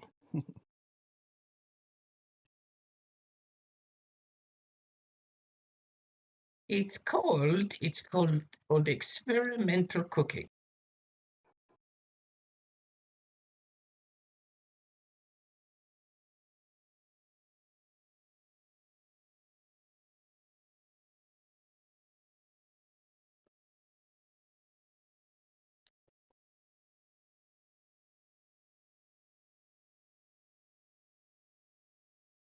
Welcome back. Welcome back. Thank you. Hello. Okay. Where were we? We William were was eating doing breakfast. lunges while one of the guys Oh, yes, I was was doing checking on medicine. the mostly dead guy. Right.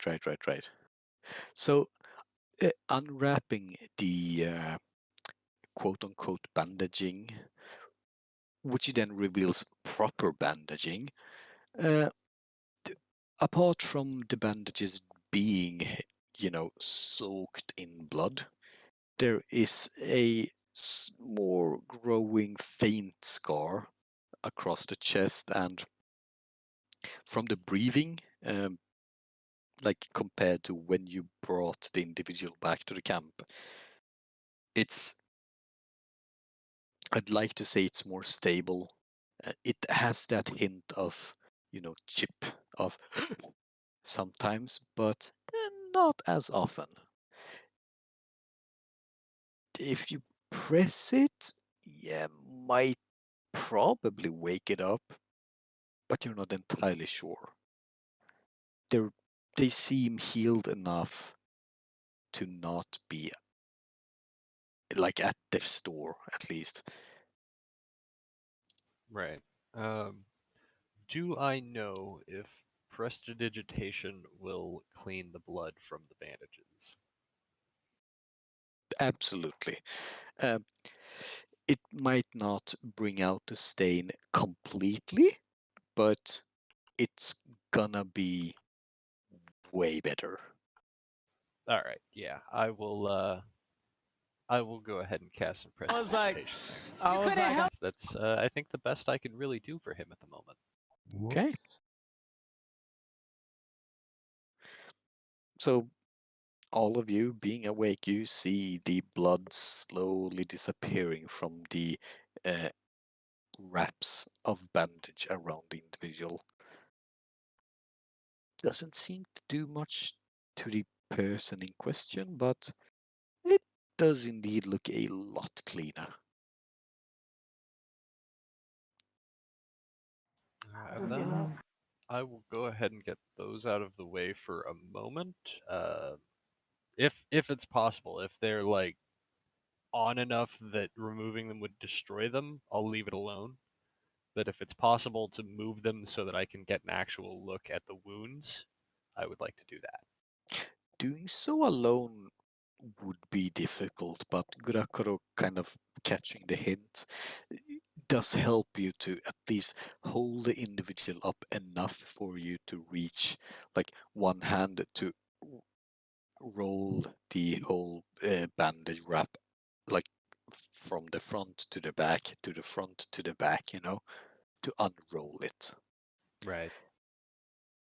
The scar is definitely there, slowly healing. Seems good.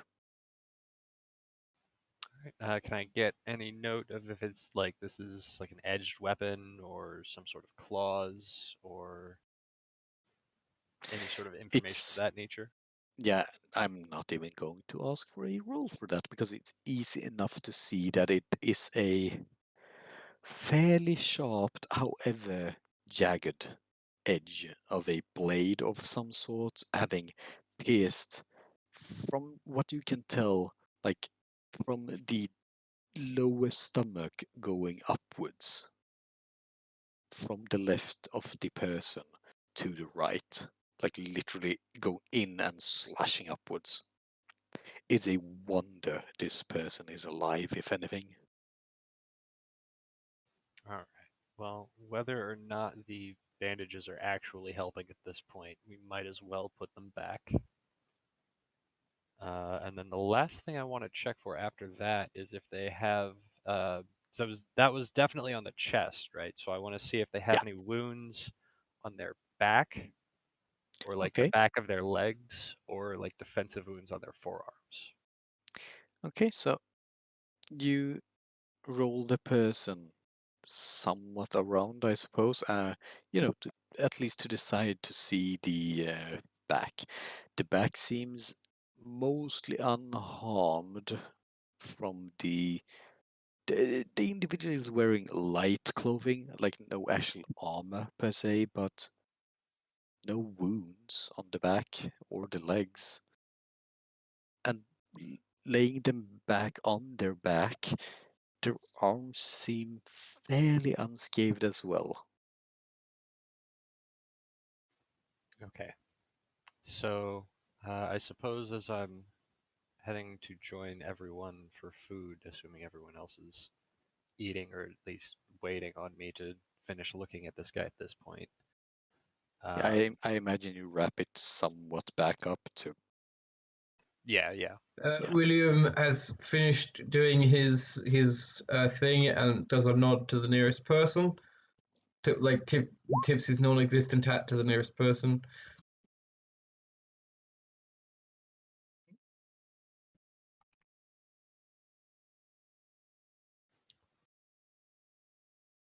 And as Verin finishes casting Cure Wounds on the individual, just as Virgil is walking away, having wrapped them up, you all hear a loud and a pair of eyes open up. In panic, reaching around. William runs up with the plate of with the plate of food and goes, "It's okay, William, it's wait, okay. wait. Have meaty porridge. It's okay. We have meaty porridge." William, and she turns to the man. It's all right. What's your I- AC, William? A 17 hits, right? My AC right now is a 14, so yeah, a 17 hits.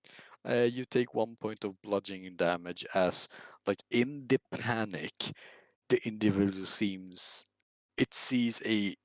something approaching with something seemingly metallic in its hand. It just lunges out a backhand slap at you.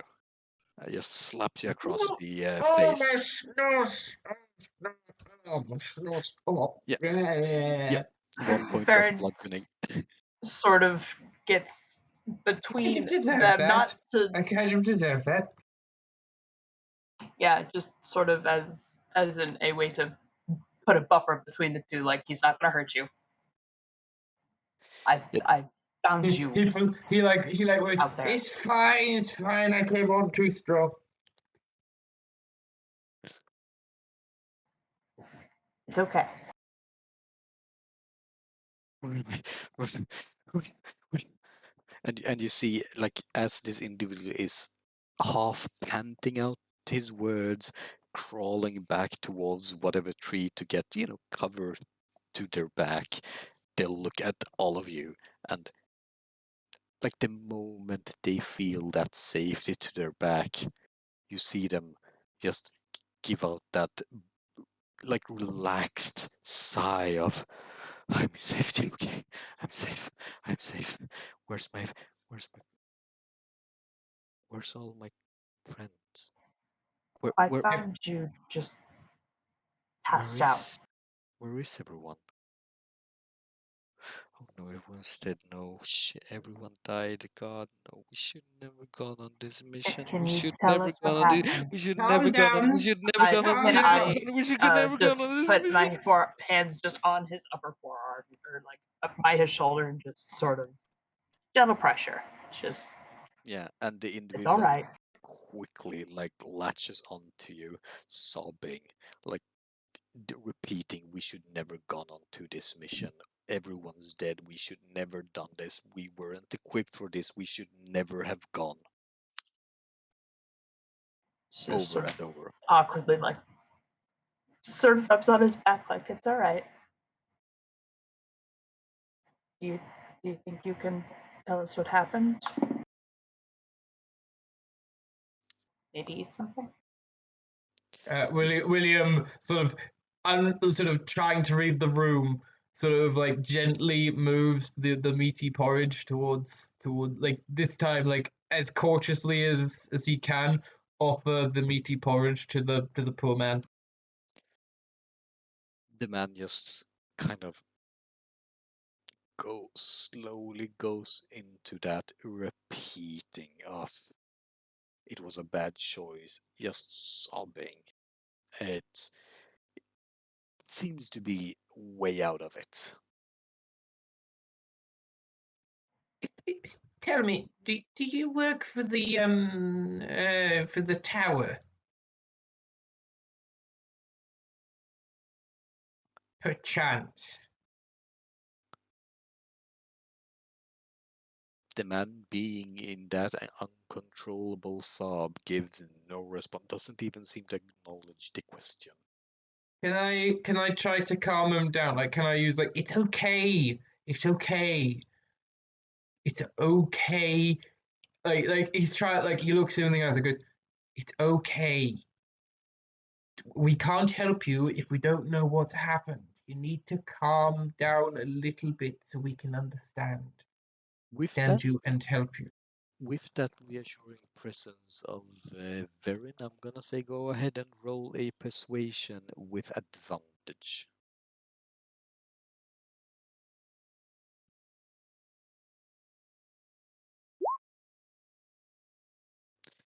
So, the individual going through the phase of just, disbelief and sobbing and all of that, it does take you a while to reassure them that everything's okay, you're safe.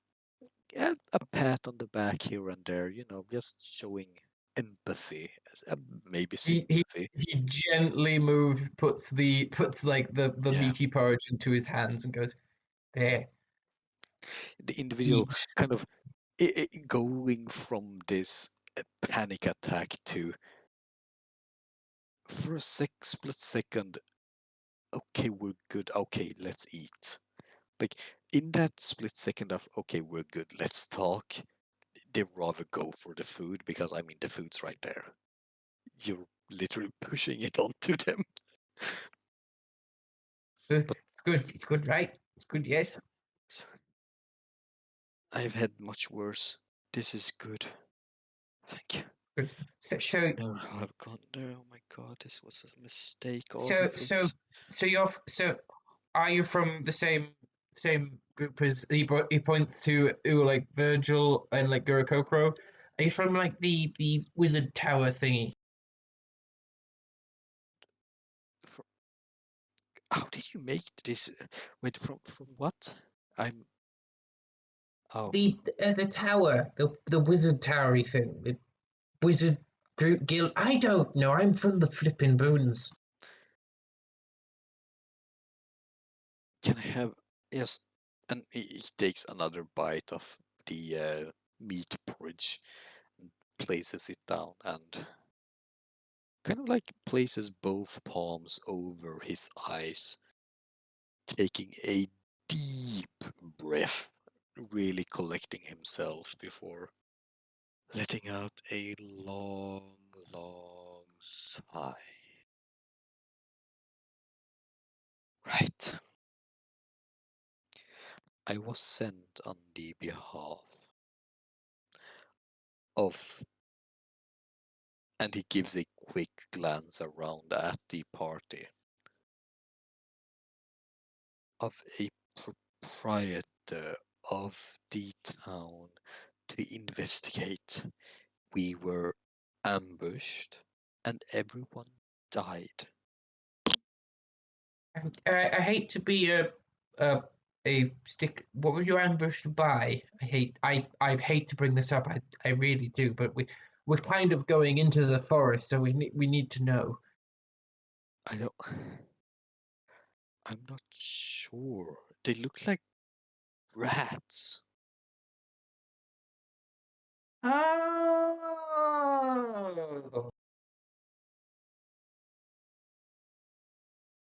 Oh, They had, that did that to you? Remember when I- remember back in the prison? Remember back in the prison? it had a spear. It's the guy from the prison. It's the guy they were yammering about back at the prison. Oh yeah, I do. I saw them briefly. Are they the same? It might not be. It might just be the same species. But yeah, I think that you point to. I think we might know of this creature, but we don't really know that much. Well, What we've only. I'll ask you, how long have you been out here? 5 days. Maybe. What day is it today? Saturday. Well, it's for us. I don't know what it'd be in No, D&D verse. no. Yeah. Let's call it Saturday. But we went here Monday. Yeah, 5 days. So We just saw that rat, what, 2 days ago? we. That no. It's been a long day. I'll bet.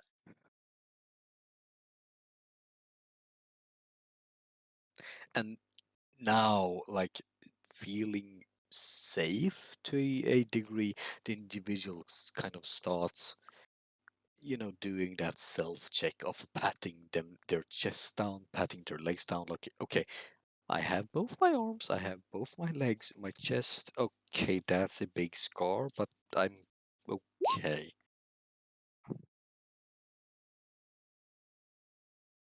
You know, for someone who got attacked in the woods by a giant rat, you've gotten out pretty scot free, I'd imagine. Well, except all your friends are dead. But sorry, no. I'm digging a deeper ditch. Stop talking. The individual doesn't seem to react to what you're saying. They're too occupied checking themselves, and So I don't. I guess let's start with some basic information. Like, what's your name? Why do you? Oh no! And they pop a small flask that they were carrying, apparently, because no one looked for it, and takes a swig off of it. Who would like to roll me a 1d100? Hi, Jamie. Jamie, Oh, boy. Jamie, roll me Yeah. a 1d100. Do you have access to the? Uh, No, you don't have. Roll me a 1d something somewhere d100. Tell me the thing. what? Dude. Just tell you or tell everybody? Everyone. 63. 63. Thank you. Take Hello. 63 points of damage. Yeah, you all take 63 points of wizard damage. What the fuck that is? Let's see. Let's see. Jamie just killed the party. Wait, what? God damn it, David. Hey, man. That's what I'm about, man. Let's it's go. what it's about. Have you been Based on what I've watching heard, that seems accurate. Have you been watching I watched a little bit. just now? Yeah. Okay. Hello. Hey. Good day. Why the fuck Oh. is 63? Okay, yeah, that's fine. Why is 63? I mean, you asked me to flip a 1D. Roll 1D100. Flip a 1D. Let me just post this to you. Okay, thank you. So yeah, the individual sips that potion, and you know, from this panic art, it seems to regain more sanity within the whole situation. Leaning back against the tree, and it's like, okay, so I can clearly see you all helped me. You saved me. Someone here did. That'd probably be William Baron and- points to Varen, like Yeah. points to Varen. Mostly Varen and Virgil here. He I just found you mostly. he kind of slowly licks his lips, sort of like trying to look over each of you to discern honesty in a sense, before slowly reaching into his like one of the pockets of the cloak jacket kind of things he's wearing, and hands over you a metallic piece with a wooden handle on it, and just hands you that along with a pouch. Take it. You saved my life. This is. Just take it. Thank you, stranger. It's. You had no obligation or no need to save me, but thank you. Take this.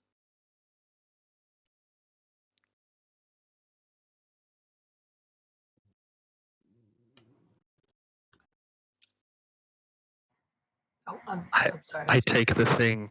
No, you don't. Sorry, I was taking notes. But yes, I'll take it. Just sort of. All right. Could I try to discern what it is as it's being taken? Like what the weird wooden thing is? Absolutely. Give me a straight 1d20.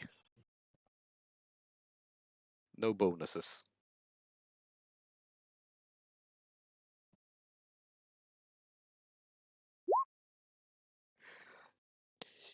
You've. It's strange because, I mean, you're not traveled in any way, shape, or form, but I've read stories. yeah, no, this isn't reading a story. It's more like one of the individuals coming to Dalesmead actually having something that looks pretty much exactly like this. The ornamentation on the wooden handle, very different. But this is, you remember the individuals calling it a clacker. It is on top of a ornament wooden handle which speaks of adventure. It's very individual. on top of that is a small, however heavy, metallic barrel pipe with like on the left side of it, usual left side. Sometimes it might be the right, you don't know. But there's like this little handle which you can press to make a small projectile within this pipe just fly forwards and punch a hole in something. William would reiterate this. It's sort of sort of going, I've seen that. Really useful, that is. And yes, for us out of character, it is indeed a flintlock pistol. However, rather than a trigger which you use your index finger to press, you press down with your thumb.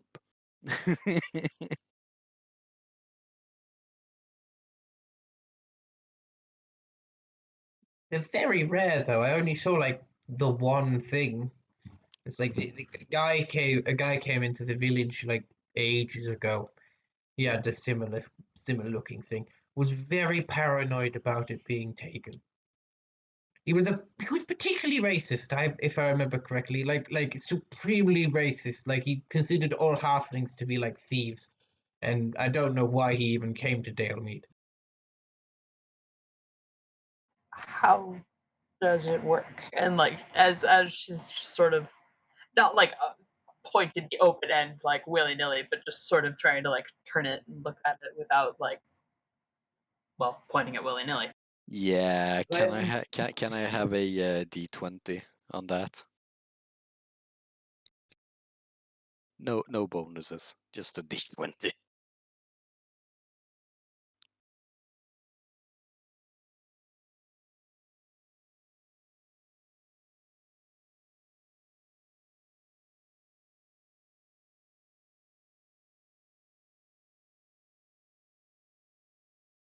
I'm waiting. Did mine not work? Oh, I thought I did. No. Oh, that's right. It's dot roll, isn't it? For this. Slash, I Oh, think. Slash roll space why 1 isn't it a d20. universal symbol? My poor little brain.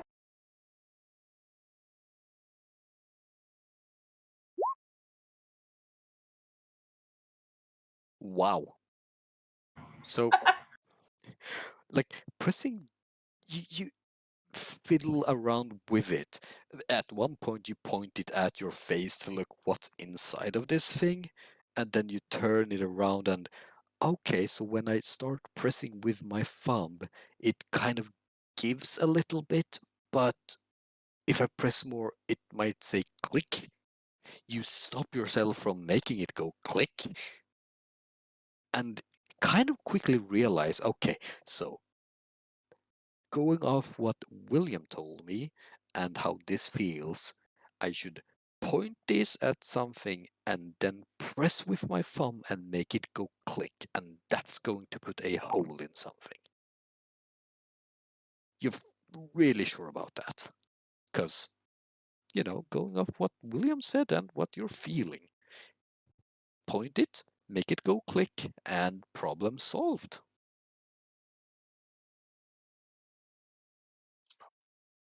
William just sort of just mouths. That's a pretty decent thing. That's a pretty decent thing. He turns to the unit master. Are you gonna be all right?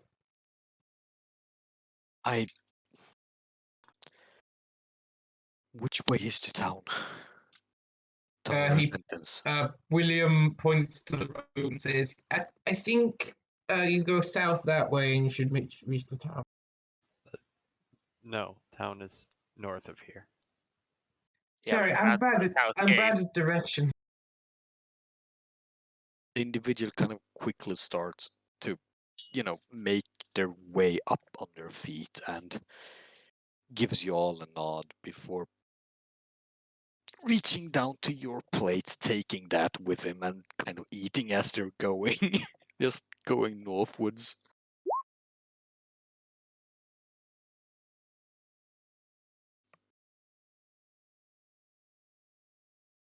I'm just gonna remove a mess kit from my inventory then. As he sort of like, as it goes away, so like, wait, no, that's no. Oh, it's okay. Just remove. I'm just gonna remove the mess kit from my inventory. Wait, you're well, no, it's not the whole mess kit. It's a part of it. So, okay, you don't have a full mess kit, but Okay, I'll keep the mess kit. And just remember, I don't have a Yeah, plate anymore. yeah. You have a mess kit minus 1 plate. yeah, It pretty does- much. It does, however, raise the question: do we want to spend the extra time to go back to town for proper supplies? We have the proper. We have enough for a week. We just need water, and we again, we're in a flipping forest. There's a lot of water in a forest. It's part of the. Alright. Plants need water to live, and forest is nothing but plants. I can make a large skin on the way. It'll hold more water than we can carry in our water skins.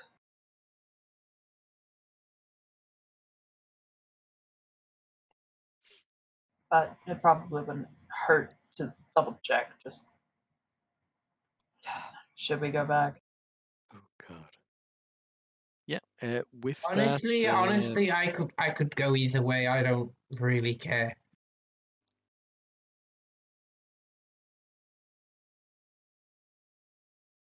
yeah. With that, I was reminded we never took a break because I mean, shit just kept rolling too well, and yeah, we didn't take a break. I didn't even notice. Yeah, same. Until I was told. It is very late for me, and I am very tired. No, I realize that. Sorry about that, man. Yeah, you guys are what, like 6, 7 hours ahead of the rest of us? For me, it's 12:30. I'm, you know, Yeah, fairly- that's 6 hours ahead. I want to remind you that I live in the British Yep. place, so I am. Yeah, It's it's still nearly very late for midnight you for too. me. It's like half an hour. It's like nearly half an hour to midnight. Okay, so in that case, currently holding it is Verin. So Verin, go ahead and add. Are you ready? Are you ready to add stuff to your inventory? How do I do that manually? You go on. Hang your on one Steam second. tab. Wrong character. Not the Okay, one here we go. no. So you have your inventory, right? Yeah. And then at the top right of the inventory, you have the gold amount. Yes? Yep. Go ahead and add 1 platinum and 5 gold. Jesus, you're handing out the money this time, eh? Yeah, it's not much. It's 15 gold, man. Don't even think of the last campaign. Anyone got platinum. No, but we got like 150 gold. Yeah, That's no one uses 15. platinum, so Okay. One platinum, 5 gold. platinum's Yes, like exactly. electrum. No one uses it. One Stupid. platinum and 5 gold. You're gonna make him use Electrum from now on when you say that. Oh god. Yeah. Oh god. And Go to a town where electrum is only accepted Yeah. currency. you've got a button saying manage inventory, yeah? Yeah, the manage inventory here. Go ahead and write Clacker. Clacker. Clacker. It goes clack, you know? Clacker. It's a very good name. And go ahead and add one of those as well. And yes, I did just give y'all a gun. I was gonna say, did you just give my girlfriend a gun? I I don't know what to did. do with the gun. I did. I mean, she's the one who saved it, dude. Yeah. Also, the whole I don't want to point it willy nilly with the end going everywhere. But It's then you all directly at face. yeah, no, I the mean- thing I the thing mean, is to the be thing is fair- you said you were going to do it non willy nilly, but then you also added it's probably going to be willy nilly, and then yeah, I mean you did. Yes, I heard that. You maybe it was just my brain saying that. I mean, it was funny anyway. We got the whole like Yeah. the moment of Luke Skywalker looking into the freaking lightsaber. But then It's realizing, like, why okay, would you do that? okay, don't look into it and press the button same time. Good. So, yeah. Oh no. And if you would have gotten a nat 1, the dude would have held his hand like, what are you doing, as you're pointing it around. Hand in front of blam, a hole in his hand. You can't just give someone an unfamiliar weapon and expect them to use it right. Oh my god. I really thought that guy more than anything if she shoots herself. Well, the dude's just been cut open. He's barely conscious. Are we all not No, more that's worried like the fact basic that gun you, safety. you rescue a guy? Where are you? Are you still in a sewer? No, It looks like a in, sewer. No. in the woods. In the No, woods. we All right, just haven't you're figured- in the middle of the woods. You rescue a guy who's been cut open. He's like, hey, yo, hey, Have a gun. take this Glock, man. Yo, Take use this it well. rare ass fucking piece of equipment. Oh shit! Yeah, I'm gonna be right back. If you have to go, feel free to leave. Sessions ended with this strange kind of note. Yeah, Amazing I'm session. going.